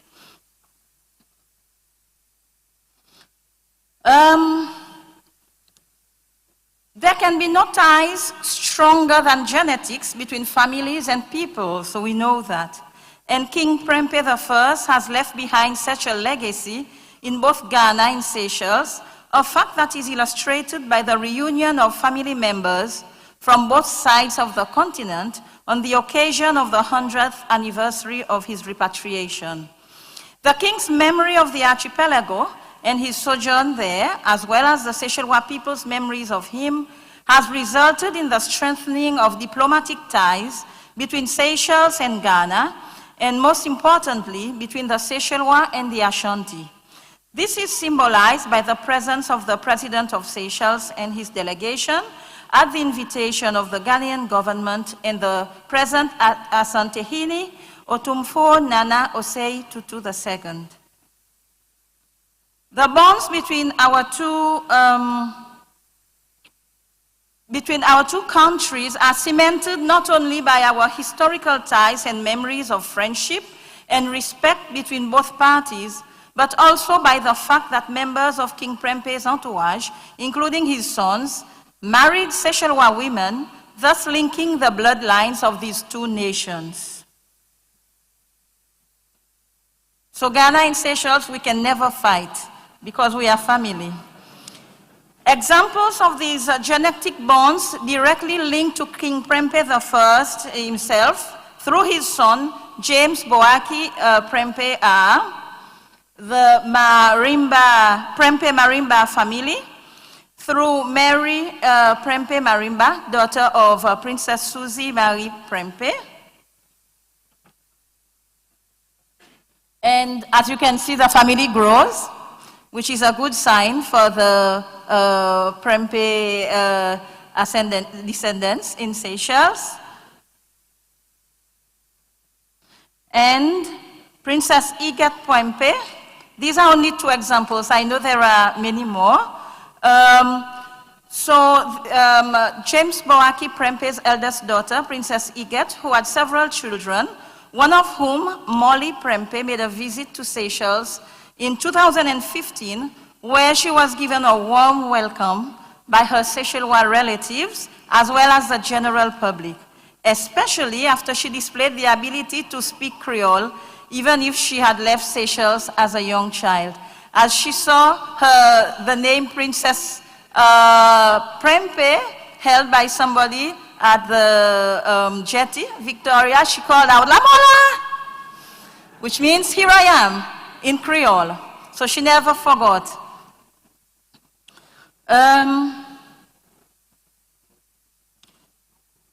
So there's Molly and members of her relatives in Seychelles. So in conclusion, a remarkable aspect of Seychelles' history is that its insularity made of it a perfect prison without bars for the British Empire's exile of kings, sultans, and other types of leader figures who stood in the way of their imperial designs. It must be said that among all the royal exiles who came to Seychelles, King Prempeh I left the most lasting impression and legacy.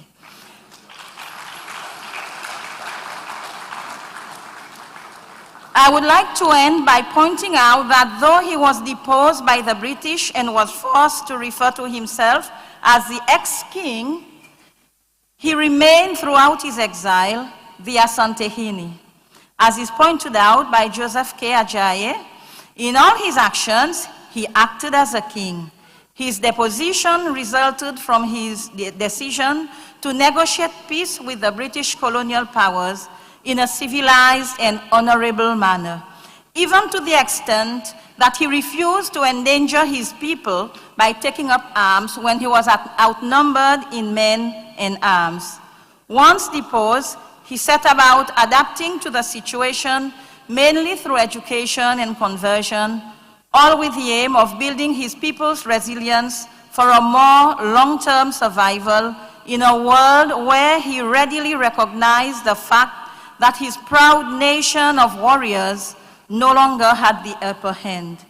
Symbolic of the fact that the Ashanti never complied with the British deposition of the Asantehene is Frederick Prempeh's reference to him as King of Ashanti in a letter to his father dated 1911 when he was still a detainee. The Asantehene's royal welcome both upon his disembarkation at the port and his arrival in Kumasi in 1924, are testimonies to the resilience and survival of the Ashanti's identity and culture. I thank you.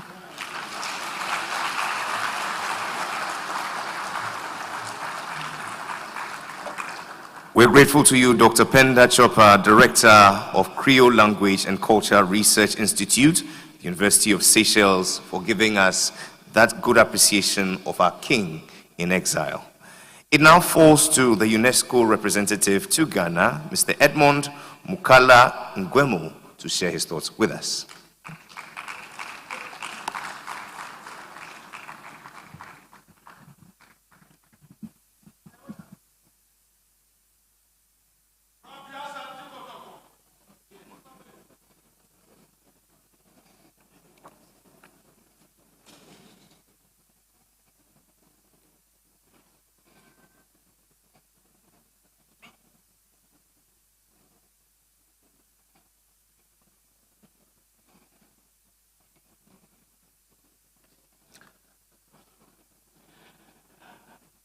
Otumfour Osei Tutu to Asanteman,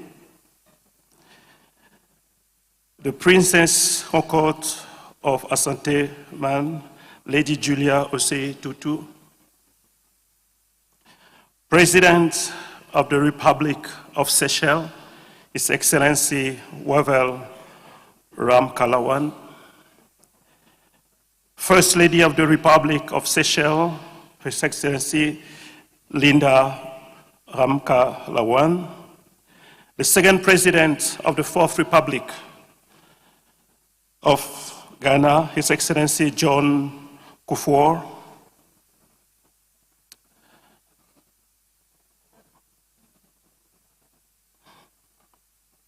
Nana Mom, distinguished speakers, distinguished guests here present. It is quite very challenging to take the floor after these eminent experts who have spoken. And in particular, as I see the President of Seychelles here, we are actually celebrating also the hospitality, though in hardship, in hard times, of Seychelles, in enabling us today. If we're enjoying what we are witnessing today, it is also thanks to that hospitality and the deliberate effort done by.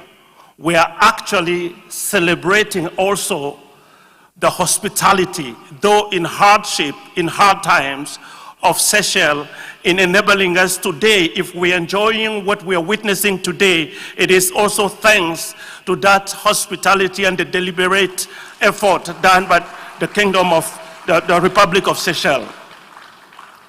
And which brings me really to the realization, as our last speaker really highlighted, that we are celebrating the Ashanti Kingdom has also extension places, and in particular the Republic of Seychelles, which today I have learned a very powerful truth, which one has to be now careful that it is not just in Ghana, but when you go to Seychelles, you will also find Ghana.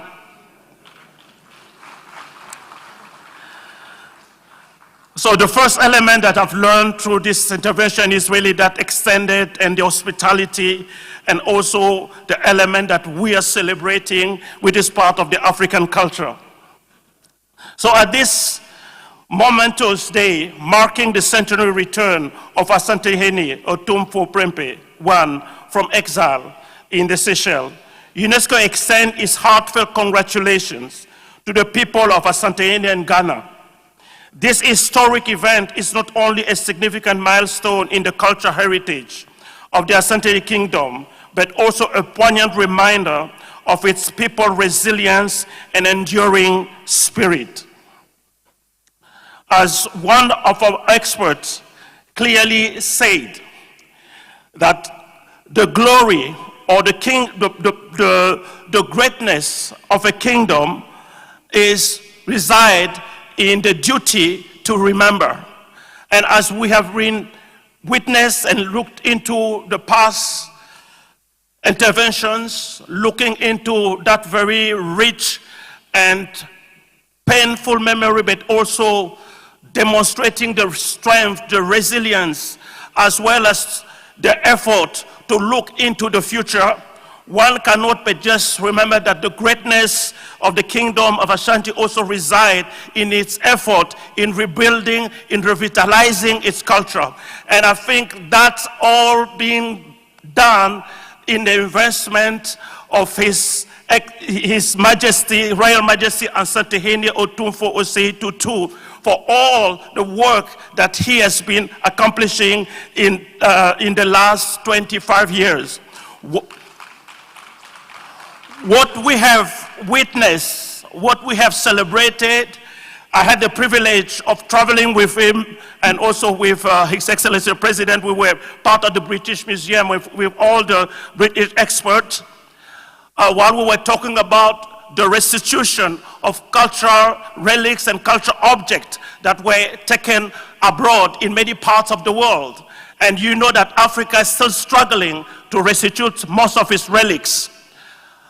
His Majesty brilliantly, in a very powerful but very futuristic vision approach, he highlighted, and I say futuristic because even within the UN system we have been debating how to restitute, how to bring back.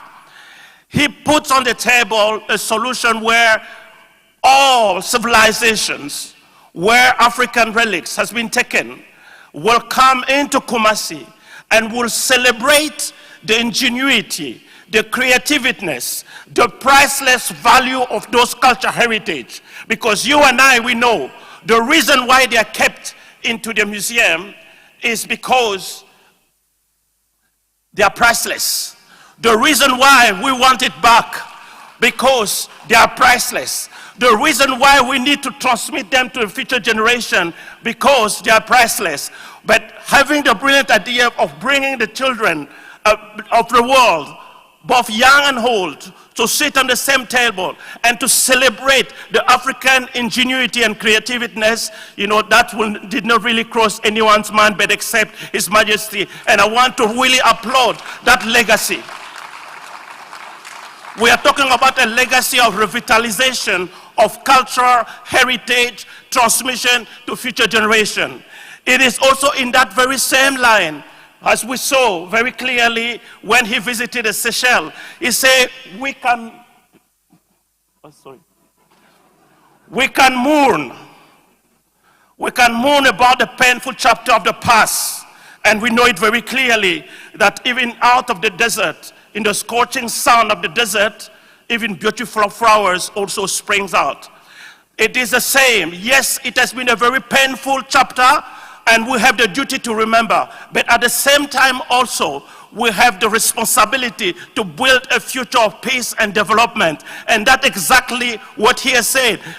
He's looking forward into building, in bringing, and forging really different bridges. So those legacies that we just really see from his various interventions brought us with the Museum to work already on one proposal, which is to create a prize.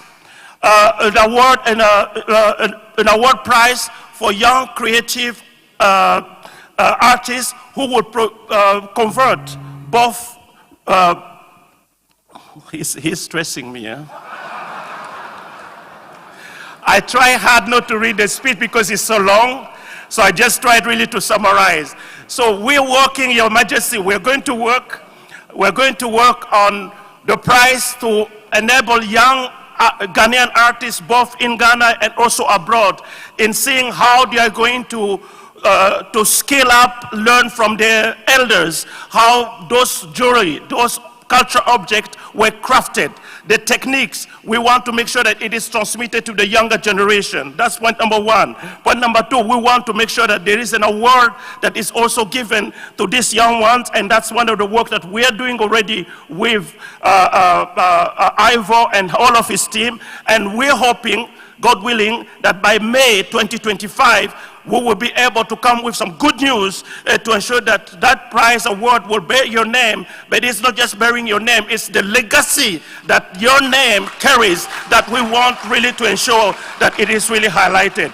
So without taking too much time, I just want to say that, all that we have listened is talking about the legacy of what His King Majesty really have done, both from the time that he has really taken his reign and how he's really driving the revitalization of the Ashanti Kingdom culture heritage, not only for the Ghanaian, but for the rest of the world. And I thank you.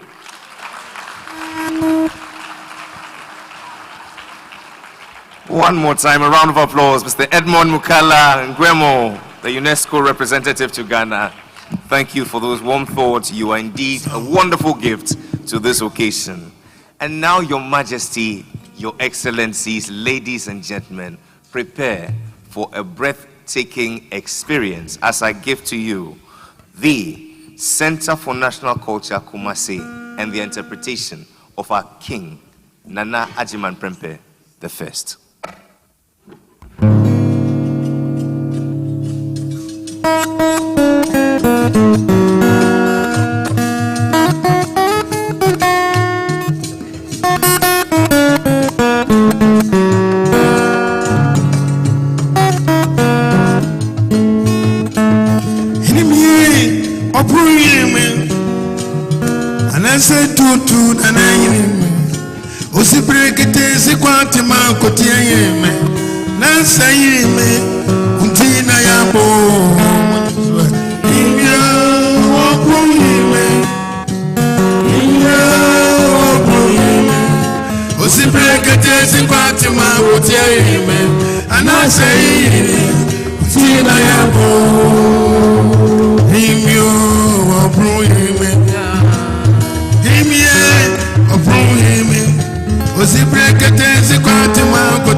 Behold, the tale of Nana Ajiman Prempeh the First, the 13th king of the Asante Empire. A reign marked by a riveting saga of turmoil, conflict, heart-wrenching tragedy, and heroism. This fearless leader who ruled from the 26th of March 1888 until his death in 1931, faced countless challenges from the onset. Prempeh's ascension to the throne was marked by a brutal civil war, which left deep scars and divided loyalties among the Asantes. The states of Mampong, Kukufu, Insuta, Adansi, and Dadiase refused to recognize his authority, while Kumasi, Bekwai, Jabing, Ejuso, Offenso, and Nkuranza stood by him. And yet, as he navigated these treacherous landscapes, Prempeh faced an even greater threat: the British Empire's relentless pursuit of control over the Asante Kingdom. With his unwavering dedication to preserving Asante sovereignty, Nana Agyemang Prempeh resisted British deals and sweetheart proposals, sparking a maelstrom of conflict and intrigue. With a heart full of peace, he defended his people against the British. And yet the British, determined to destroy Asante sovereignty, sowed discord among the people, turning brother against brother and chief against chief. And yet, Nana Agyemang Prempeh remained resolute, willing to sacrifice everything for the sake of his kingdom. The British exiled him to the Seychelles in 1896 for his defiance. But even in the darkest depths of despair, Prempeh's legacy endured, inspiring generations to come. Join me on this captivating journey into the heart of Asante history as we unravel the complex tale of Nana Agyemang Prempeh I, a monarch who embodied the very essence of courage, wisdom, diplomacy, and sacrifice.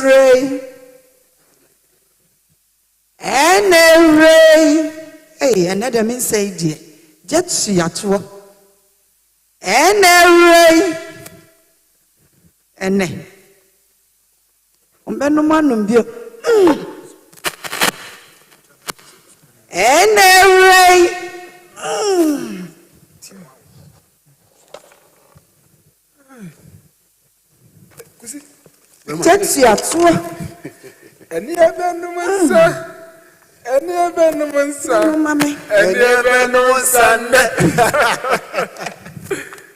Doku no, na baby. Oba doku a. Na ya zutu pa kwa chire na. Na say doku a shemi na. And we are na pia. Doku a ya wo che ho dodo. Ade nim say no antini e ba hu ya say kwa she. Ah no na be.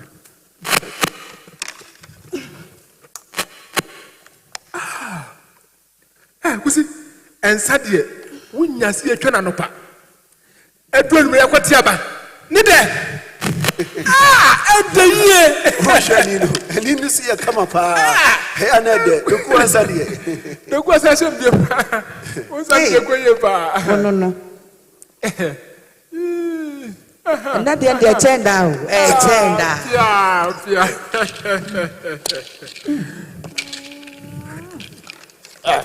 Mani piano. Mama, esa ko you. Esa ne de come. See the biam catch up. Rain. Ku esa de. Catch the ato.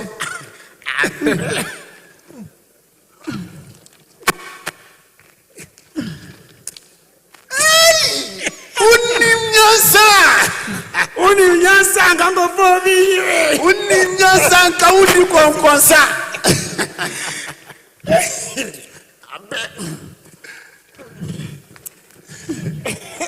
Oh yeah.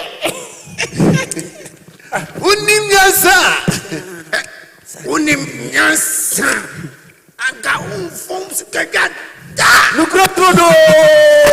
Unim nyasa. Umu asante se mu hia o. Agusi. Ebuange. Na budi na say kasetia. Meba. Minya sorry. Eya susu chabi. Na be ye. Yebesia. Agaga si na muje na say kasetia. Na we wudi no. Kasetia sese. Tumasi opanyina senso ba no. Na say wono ko papa elim sa no. Na say o papa ni musa no chese no ni musa no. Duku ashembia. Kwamtia. Mama mi sa wo. Se wo kura waja ka Otumfour ntarafo no. Fa ho be. Na afi edi nti na de bia wo sori a na wo tu akuti anyum tia Asante hima na ye chance a. Obeto wa kire sei. Na sa Asanteman ya kwesi kokko den. Na sisi Asante to pimpa mi unhu ya na. Asante to pimpa ma. Akwesi kokko ne da no. Kusi. Asante ya wodia. Ya da ma sa tika fa na. Ma menka asem bi nchiro. Me de milim pefe sen ka wunya ya. Enka ya atwebo na ene ka di aso sa Asante hine. Na so amane sa. Sisi ya na prempeh na di aso sa Asante hine. Eti osi nyina ya baako. Ema Asanteman ka bom ne nkoso. So ati ase. Hwe. Efri Otumfour osetu nya me kase odi kan penso. Ene ne yonko obere konfo. Ena Asante nyina ka bom ya befu a. Na osusum hyeskedwa ase. Na siya kwesi kokko betira mpo anu. Wafo kwan bia to senko benya Asante. Na so enye ye da. Kusi. Duku ajonsa. Me ko ebre ko. Akwamtia. Seya. 120. What can someone kase onu se wunchia. Famsi kamame. Famsi kamame. Na wano din su ni ska. De bia banu musa wuntia. Edoku a nyabotre. Oso baba betua. Nyabotre ma no. Obetua.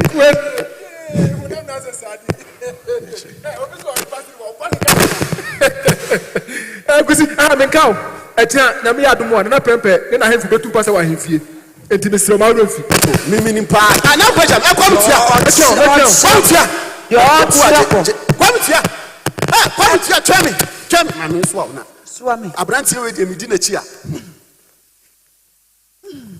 na mi nkoja kwamtia tia kwami ei musa wunchia Ensamwa kesia na wanoka. Ensamwa eni kwa ensa woka. Ena woka. Woso wono musa wunjia. Boame.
Yo.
Achiame.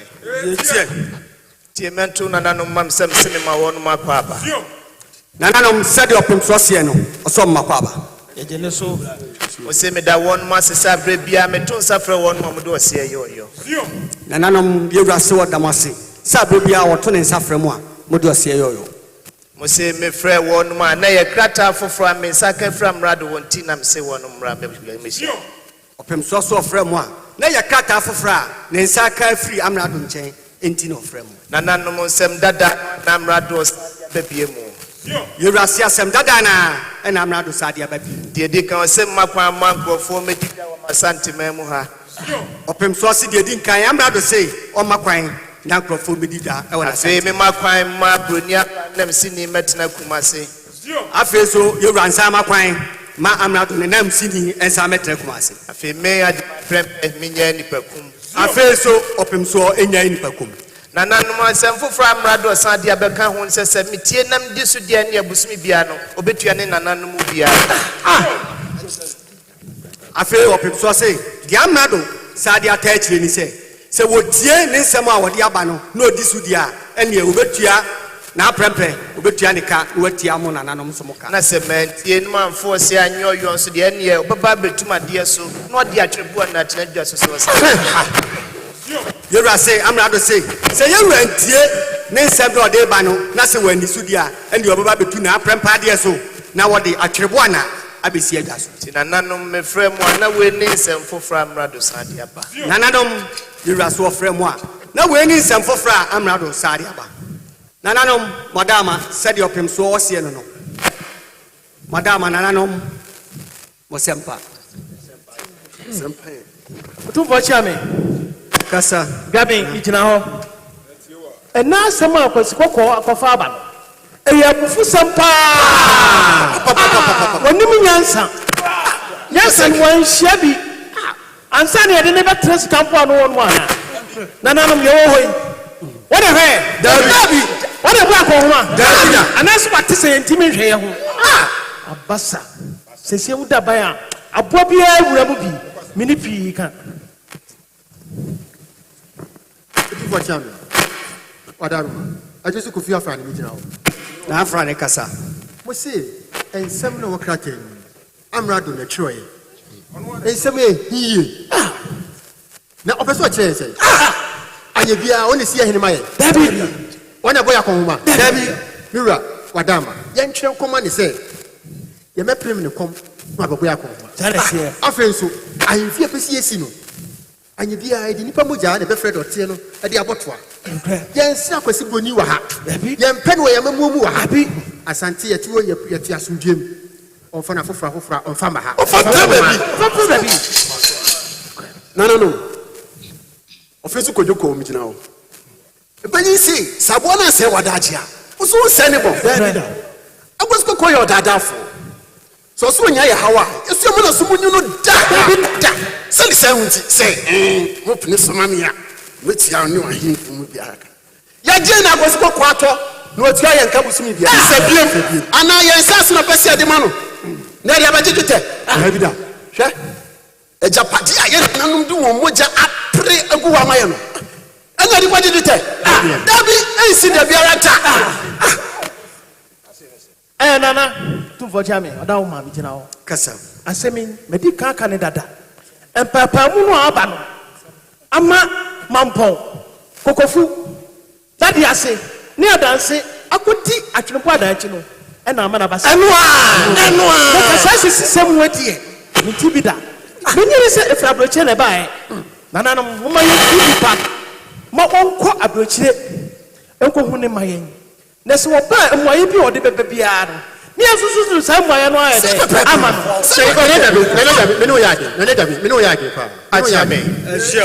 Who said just the home pray no papa.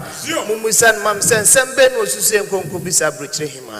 Now just in Wadama said an apprentice was soon to say in some band you could be able to him. Otumfour Chame, Wadaruma, your qua. Imusa no ahimasa. One the mam na do tre krata ne bre ya na. Afei, one fan to us say, Obato nyadoa. No to duro. Debi.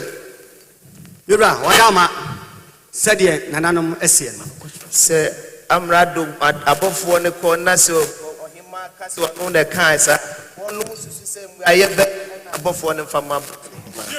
Nana wadama said ye yura sie no. Yura, wadama, yen kan cha buche hima say.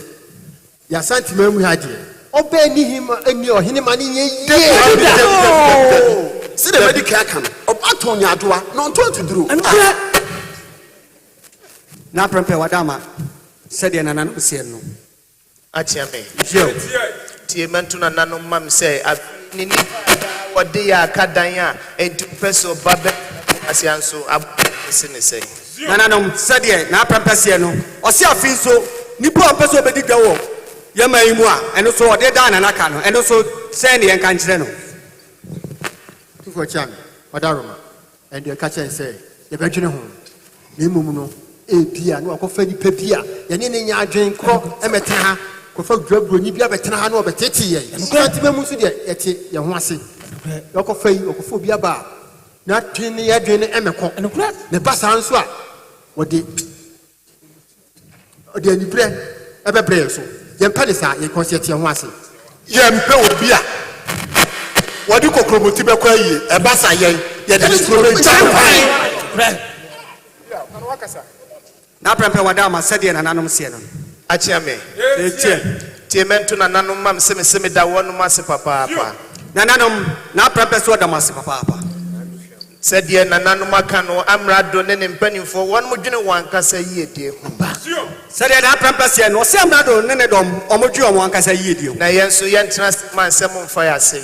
Yewrase yentra se ema yenso asem mfa ya se. Tie ba bie ni anka akwasi kokko. Si atie ba bie ni anka akwasi kokko. Yenko ni krom. Yentia ne mra bia. Yentia ne mra bia so. Na so pese o tretre ni mamu nti chenchina o pese o beto sha Asante. Nenso akwasi kokko pese o tretre ni mamu nti chenchina ache o pese o beto sha Asanteman so. Achiame. Tie mentu na nanu mam se me meka ni pen na mesi ni pen se me ne Asanteman ye cha akwasi kokko amamu te biada. Kasache yewra no. Nananom sadia na PREMPEH ajima pamwo wosie no no osi so otiasie yi de oni na Asanteman omo kwankwasia akwasi kokko emre asi da biara da nana hu nyami hu yewrase hu nderi hu achia me se hu nyami hu yewrase hu nderi hu misro ni pansan suratio yewrase wo suro ni pansan suratio suro se bonu ngoma yewrase suro se bonu wo suro ngoma suro beye na masuro boja yewrase wo suro boja and wo suro beye ya me one of to ma akwasi kokko sumpa nkoto kodu ntume pentense yewrase won tra wonya ne ho and foforo to am ye sumpa nkoto kodu eto ne pentenso bentina se nyame hu kokko ma akwasi kokko ntwa me nyunu yewrase won tra se na hu kokko am akwasi kokko metwa ne yuru na nanom obia nya be ma se mi adima PREMPEH wase so obia nya be ma dama se adima PREMPEH yani ho nanso nananom nie me pa ani asomdwe nanso yewrase ni opa ani asomdwe media asomdwe nko na mehwe ama Asanteman se de be ya Asanteman betumpon yewrase one de asomdwe nko na opa ama Asanteman se ne be ya Asanteman betumpon me pa asomdwe ntimra me nananom di misi abanwa so Asantehene no metonsa fra amrado se omra bi yewra pa asomdwe nti ebra ya nananom di misi adaso no oto ne nsa fra amrado so no so onfa na ni krotua wisi emehwe bi achiame said ye nyina ya kanu ye betu abofo amanako abroche no akobisa Asantehene ama se aso no na ma amrado kwaso nkruche sanka temre ya ye huni amanim gaye nananom said ye na PREMPEH sie no osi betu abofo amo akwa abroche hima ho no akobisa no so no na ma amrado kwan so nkruche sanka tai mfamre ya achire ye ho no yeso yatulufo so kasa you no ayamabofo na tunfo no akyerɛkyerɛ na Asante amamrɛ ani amane yewrase so jitu se yo no na mamra do kwan a yamabofo na tunfo no akyerɛkyerɛ no Asante amamrɛ ani amane tie me kate wone krache kosa me se me krache wo hene krache kosa yewra wadama achia me muntie wo ba mo bodini yi nkyerɛ no mame Mose on tro edina friend say John ansa Albert Ansa. Sure. Kwame Boateng. Sure. Kwaku Fokuo. Sure. Kwaku Nkrumah. Sure. Kwabena Bona. Sure.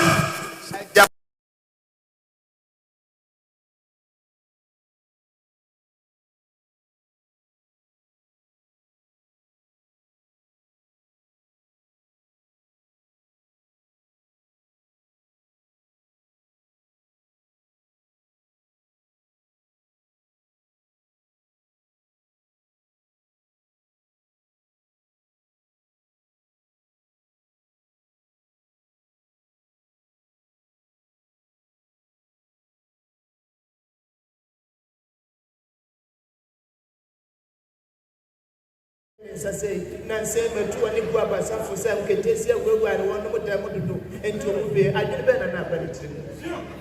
What was I there? In Abracasian Blue, Semper. 2 for Changa. The Manifura. Sabatsman. Think about one. And come and decline. And so you are by your home.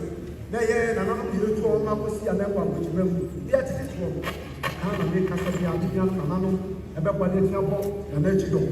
Therefore, with my track, you cannot make come. Now, Madame, I said about Marciano. And you also said, son about my canyon and my congratulations. Now, Prempeh Sipada home. Why are there? That's your move. What's your area?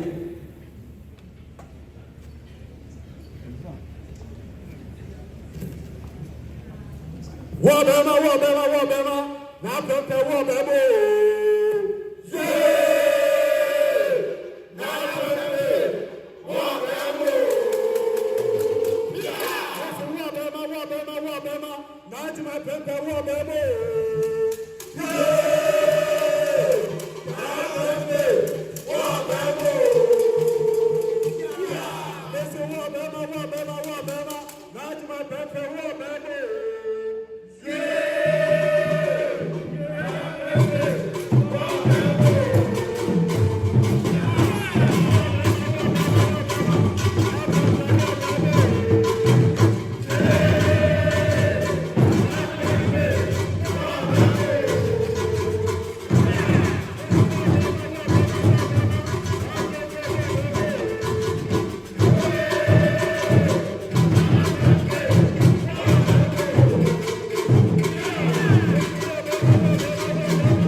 Your Excellency, our former Governor, Sir William Brunford Griffith, is gone on retirement. As a result, Her Excellency, Queen Victoria of the British government, has appointed Sir William Maxwell as the new Governor of the Gold Coast. Thank you, gentlemen. It is a pleasure for me to serve with the best elite of scouting, of military tactic and administration. It is an honor, but also a deep responsibility. As you know, the European powers are racing for war. They try to get as much weapons as possible needed for that to tap into new markets, fueling their industry, being able to secure the different resources. And the world is not for a period of peace. We are preparing for war. We are not nice and gentle anymore. This is the reason why my first task has been given to come here in Cape Coast and to resolve once for all the Ashanti problem. This should be interesting. The Ashantis are not going to give up without a fight. Your Excellency, in 1891, Benford Grey offered to take Asante under British protectorate, came from confidence in his effort to revive and strengthen the Asante Empire. Declining the offer by saying, I might say this is a matter of a very serious consideration, and which I'm happy that we have arrived at this conclusion, that my kingdom of Asante will never commit itself to any such policy. Asante must remain independent as of all, at the same time being friendly with all white men. Exactly. That's where the whole problem is. We are in conflict. We are preparing. The Germans are in the Volta region, the French in the Côte d'Ivoire. We, in the international race for power, it is only a question where the flags have been planted and where not. We have received your different reports in London. We have analyzed them deeply. Thank you very much for all your effort. And we have, the administration has arrived to the conclusion that it is not a good idea to do like in 1874, to attack straight away the Ashanti Kingdom. This may request too much of the very more and more precious British blood. This is why the administration has asked me to underline the existing treaty, the Fomena Treaty of 1974. I have already written a letter to PREMPEH 1, asking him urgently to follow what the other kings have promised. One, we want to be able to interfere into the activity, so we need to have local British residents in Kumasi to be able to figure out things and act much more instinctively, and also to influence much more the population. Second, we need to have our markets, our goods float the market, destroying the artisanship. Three, we need the local population to hate their own traditions of their fathers to come to our civilized world. Fourth, it has been promised that a lot of gold will be paid. Right now, the empire is expecting some 50,000 ounces of gold. If the Ashantis would pay that, they would have much less aggressivity in our direction. Last but not least, Julius Caesar, 2,000 years ago, explained, divide to rule. We have asked in the Fomena Treaty, and they have accepted, that any tribe rebelling against them, asking for our protection, will be left in that positive state for us. And this is not happening. Your Excellency, as I always said, we have to possibly send troops to Kumasi to prepare the ground for another war with the Ashantis. When Sir Gardner Wolseley sent troops to conquer them, they became afraid of us. The war made them lose vast territories. We also looted their royal regalia and rich treasures. As the governor has said, reviewing our strategies against the Ashantis. Inasmuch as we have previously fought and conquered them, anytime some of the fighting factions like Mampong, Suta, Otumfour, WHATS attempt to join our government, and then unexpectedly they change their mind. Yes, I know the king is very politically powerful, but we have to find another solution. We have to take action. Exactly. Your Excellency, I think we have to send soldiers and arrest King PREMPEH and put him in prison. Yes, this might be a very good idea.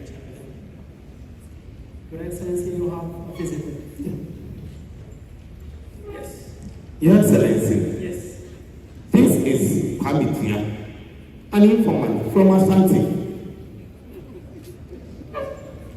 Be welcome, Pamitua. You are welcome in this place just like yours. Hey, Abazma. I'm not the same. They can't tell that. I'm a papa. Abazma, do what? Breathing.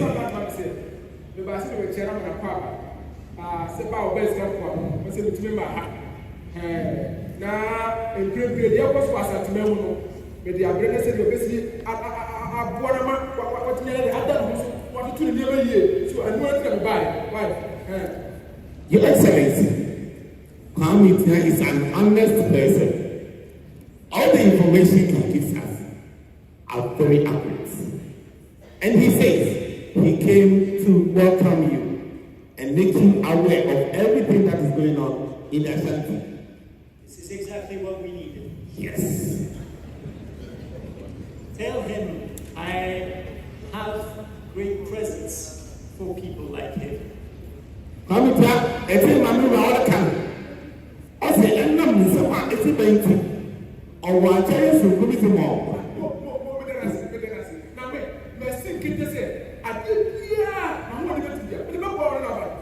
Okay. So, as the informant, I would need to know what is the latest development in the Ashanti Kingdom. Exactly. As we have the desire to bring the Ashanti Kingdom into modernity, knowing the fact that his desires will be quite part of our efforts. I'm not a single guy there. Although I'll be there, no. About some nice hour. Come here, take. I'm not catching. You know, to my friend, I'm not going to say. Katana, what you have happened to me now, the second. You are not going to I do know. And what can I say? As you see it, and I'm not this world. The look at the glass of myself. They say, I'm not doing it. I don't think, or I want to say, who was up for a portrait, what you want. No one can say, Sakata, I'm not the problem. I am Ohima, and such as that, and I will move. I don't know. Your Excellency, he says, Nana PREMPEH has received your letter, but he doubted you. And he and his chiefs started insulting you to the extent that they sent a delegation to go to Victoria, our queen. Yes, to verify if she sent him to write that letter. So he came here to inform you. Thank you very much. Your Excellency, I'm sorry. I think we have to send our soldiers and arrest these chiefs. Yes, but first, our position is not yet compromised much. For sure, my reputation, the reputation of my father, my grandfather, all loyal subjects of the Queen, are questioned by such an obscure delegation. But who are they? Here they are princes and kings. Over there, they're just well-dressed anti-Christian, rebellious troops, Your rebellious Excellency, against the I empire. think it is King PREMPEH's councillors that have given that idea. Else, there is no way we decide to bring such hefty debts upon the state.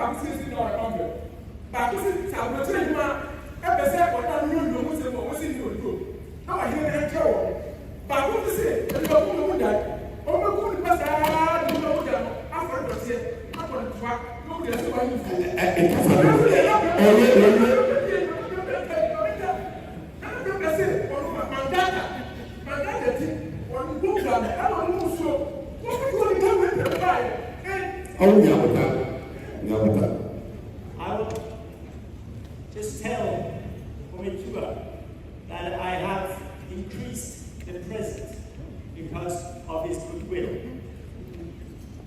Reassure him that it will be his name that will be recalled by Victoria, not the delegation, not those chiefs. Tell him to please follow you to our head officer so that he can give the name of all those sub-chiefs that are trying to interfere in our politics. He is greatly rewarded for this.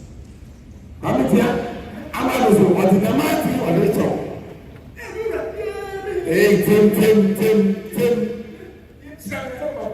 The water. Our there intimacy. Them I am far. One is a good power at the margin.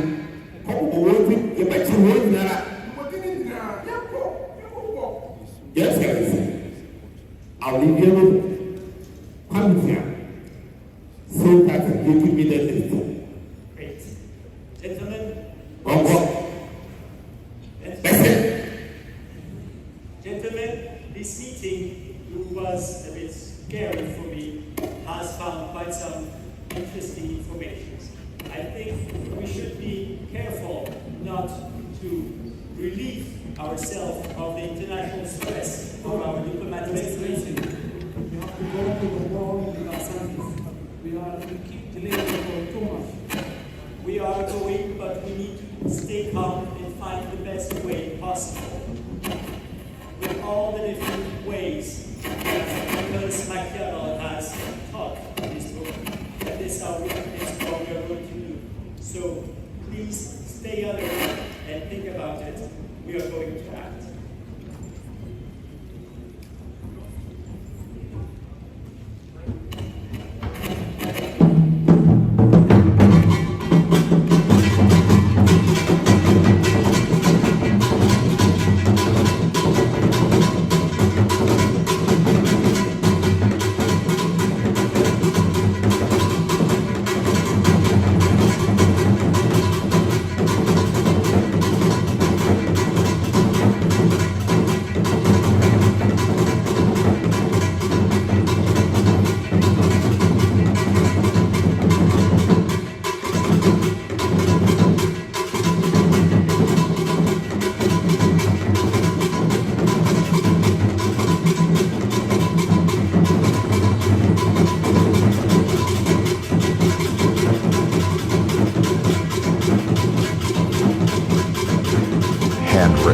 Copies of the Gettysburg Address, written by Lincoln himself, as part of a war charity.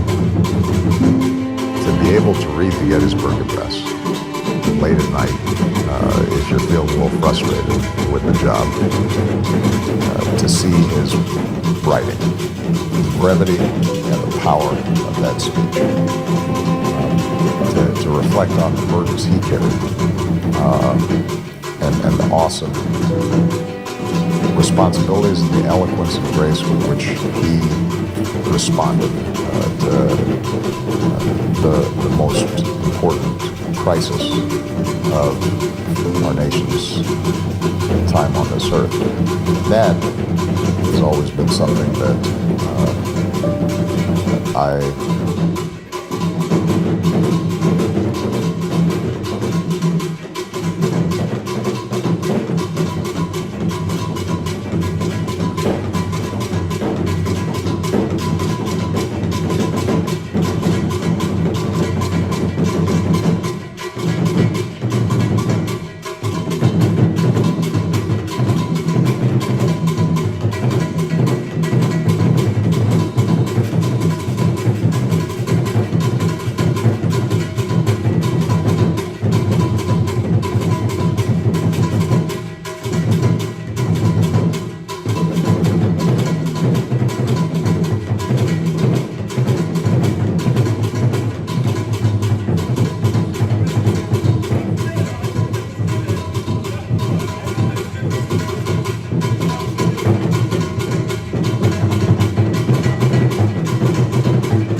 Nova.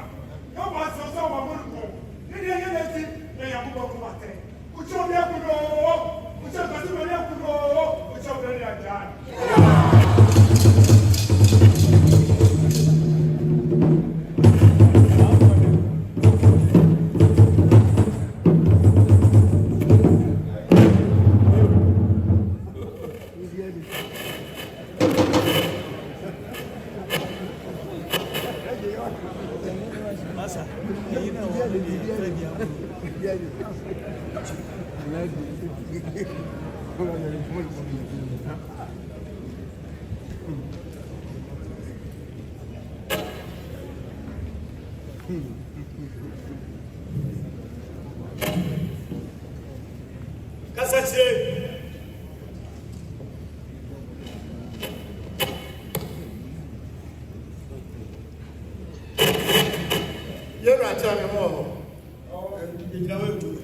Madama, it's not another SSA. Yamayura Paba, Yamohima tell ya Pansa Paba. I feel good. Otumfour my head, so we like now.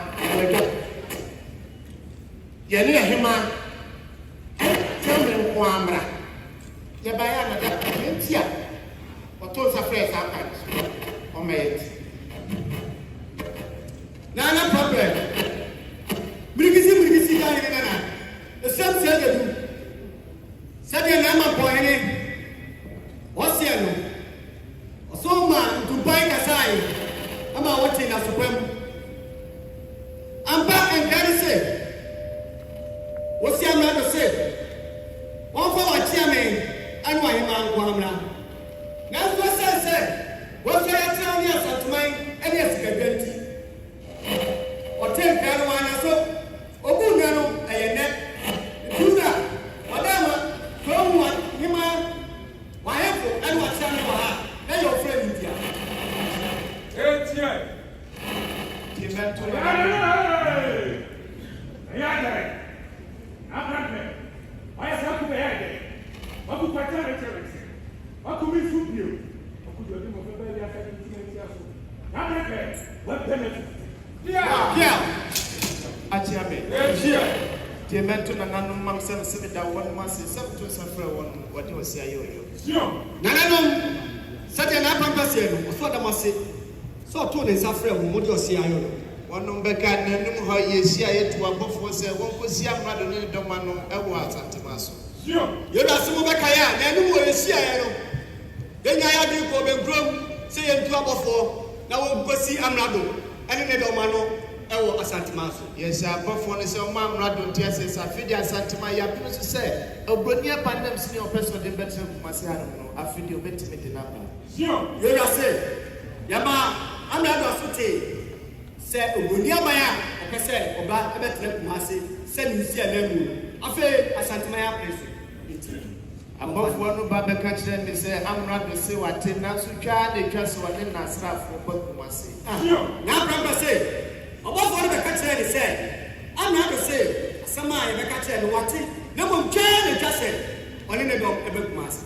Newty said, nay, yes, ya had my name, you will Bruni, and then senior didn't bet them must have and Newton, yes, ya. Sure. And now, Grandpa say, send a mood that guy. Now you're going to senior or the neighbor Kumasi and you any occasion. And I know you're a Brigisi Jana or so my father.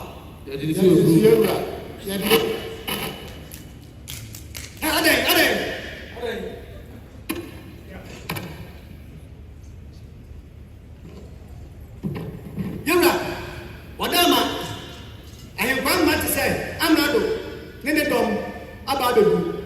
On their soldier form, getting a one enterprise.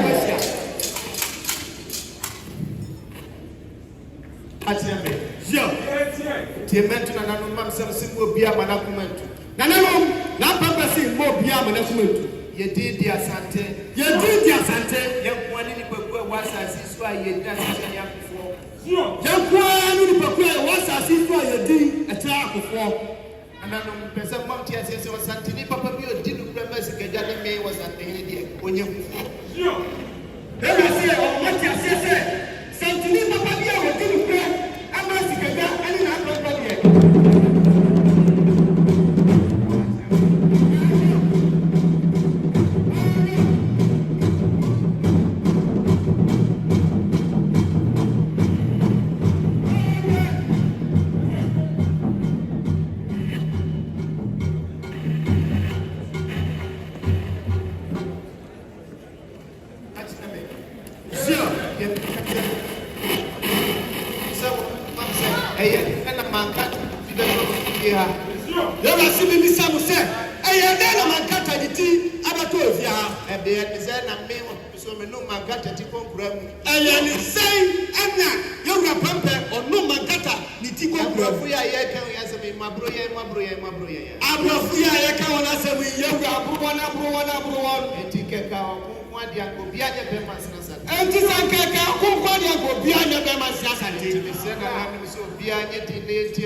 die.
In their anger towards Nana Prempeh for defying them, for resisting them, arrested him, his chiefs and his family, and exiled them all to the Seychelles.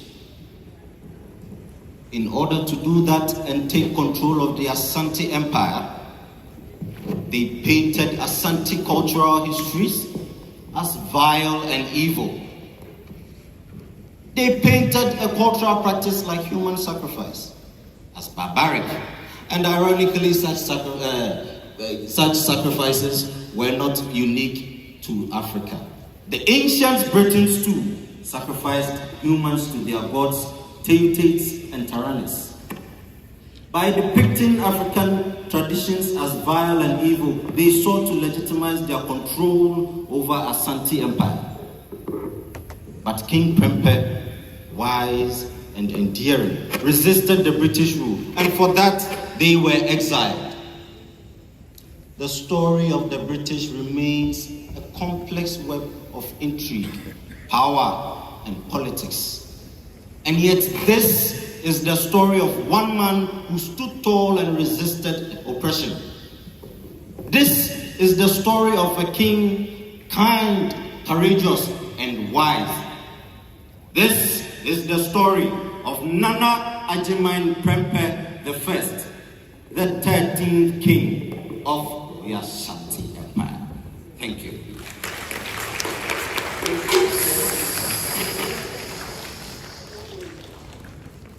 Your Majesty, Your Excellencies, distinguished ladies and gentlemen, Your Majesty, if it pleases you at this point, humbly I ask that as many as can, we observe a celebration of those who parted in the Seychelles and could not make it home, for they too have been and continue to be the bearers of the heaviest burden for our freedoms that we enjoy today. This I so pray you. And so we shall all rise, and for 100 seconds, we shall not be silent. We shall roar, we shall clap, we shall celebrate and immortalize the memory of all who passed in the Seychelles and could not make it home. Let us to our forebears.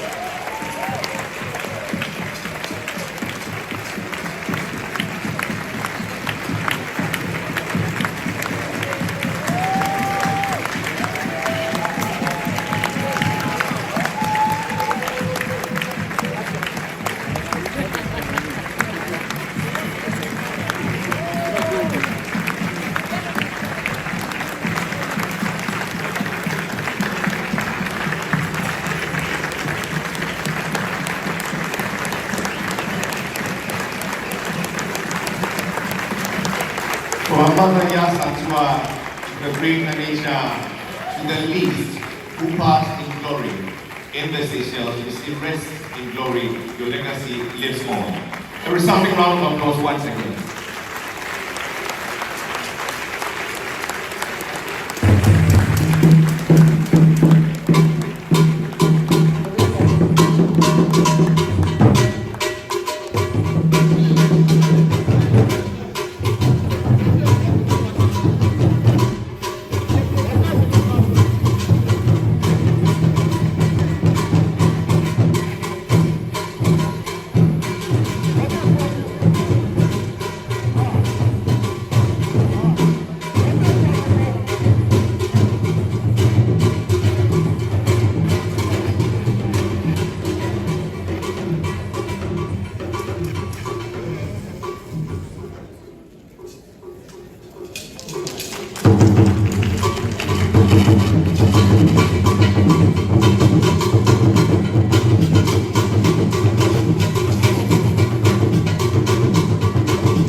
Kumasi. Please, a round of applause for them.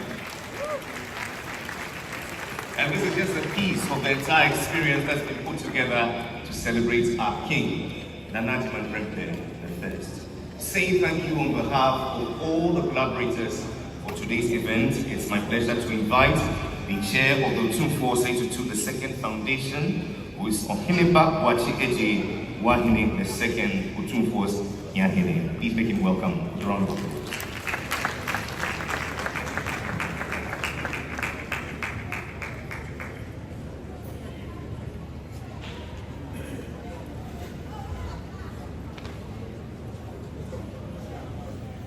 Royal Majesty Otumfour II, please permit me to express our appreciation for today's event. It is only because of your vision, wisdom, and resourcefulness that we can all experience today's activities. This has been the immense culmination of activities that started in February of this year, when we celebrated the 150-year anniversary of the Sagrenti War, followed by the Grand Durbar in May. And now we have the 100-year anniversary of the return of King PREMPEH, the first from Seychelles. Otumfour, we can't thank you enough for the opportunity that you've given all of us to be part of this year's celebration. It has been a year that we can never forget. And for the Excellency, Your Excellency, President of Seychelles, Weber Ramkalawan, and the First Lady, thank you for taking time to cross the ocean, which our King PREMPEH also traveled to come and join us today, and also for the next 2 days. It's been incredible. And for all excellencies, former President Otumfour, Excellency British High Commissioner, and Nanano, we thank you all for joining us today. It's been unbelievable. What we've witnessed today is one that will go down in the annals of Asante history. We thank the Cultural Performance Group. You were amazing, just like you were in February. We hope to see the final and the full version of what you have displayed to us today.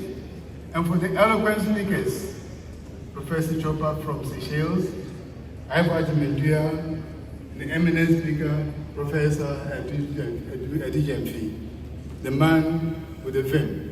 We really thank you all for your deliverance of these amazing speeches and presentations. The multimedia group behind us, thank you very much. Koinibo Ensemble, really want to thank you for this expression of Asante culture and music and dance. And for the cultural group that gave us this performance, we thank you immensely. But before I finish, I also want to express a great appreciation to the Silver Jubilee Planning Committee, led by our able Nana Chair, Otumfour II. And I will thank you very much for leading us through the year from the beginning to now. The Silver Jubilee Planning Committee has been working in the background of all of this, made up of Barry Masabu Chubu Akudria, Nana Ifa Pentin Kumpata, Raymond Tiaboa Mankwad, Kundinasi, Nana J. Koko Techiri, Tuobodom, Nana Okitechi Amwa Otru, Kuntunjia, Tapikurum, Nana Jakumedifi, Mako Hema,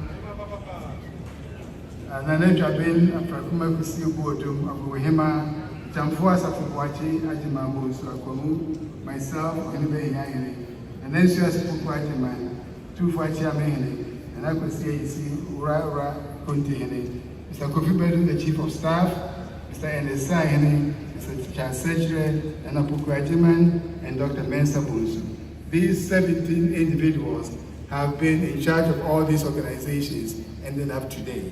And we're not done yet. We have tomorrow to go, which will be the Durbar at Bojawi at Manhyia. And then finally, the Thanksgiving service, which will be the exact 100 year of the anniversary that we are celebrating. And it will take place at St. Cyprian Cathedral, where we will be honored to hear from His Excellency, the President of Seychelles, who will also double up as the preacher. So don't miss that. So thank you all for making the day and for coming to join us, and wish you all safe travels back home. And we wish our king many, many years of amazing wisdom and resourcefulness. Long live the King. Thank you very much.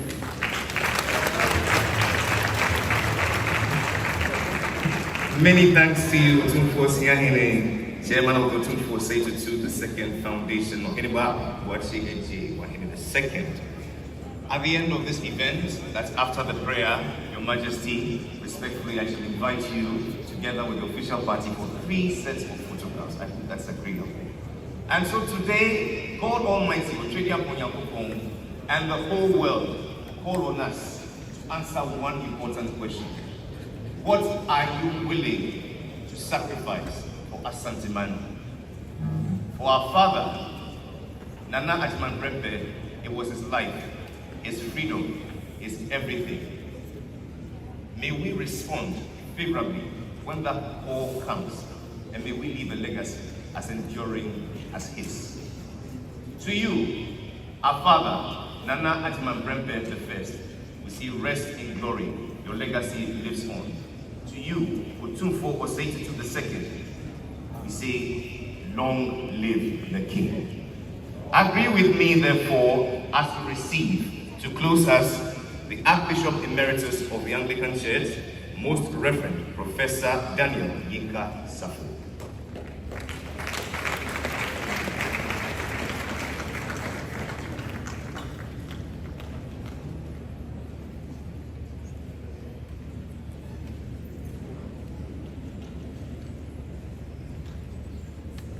Please, those of you who can stand, let's stand. Those who can stand, let's stand. Let us unite our house in prayer. Almighty and ever-living God, Creator of the nations of the world, we give you all the glory that you created Asanteman. We thank you for the solid history you've given to us as a people. We thank you for the heritage you have given to us and to the nation Ghana, which we share with the world all over. Thank you for being with us at the beginning of this program, and you have brought us to a safely end. Commit all ourselves into your care as we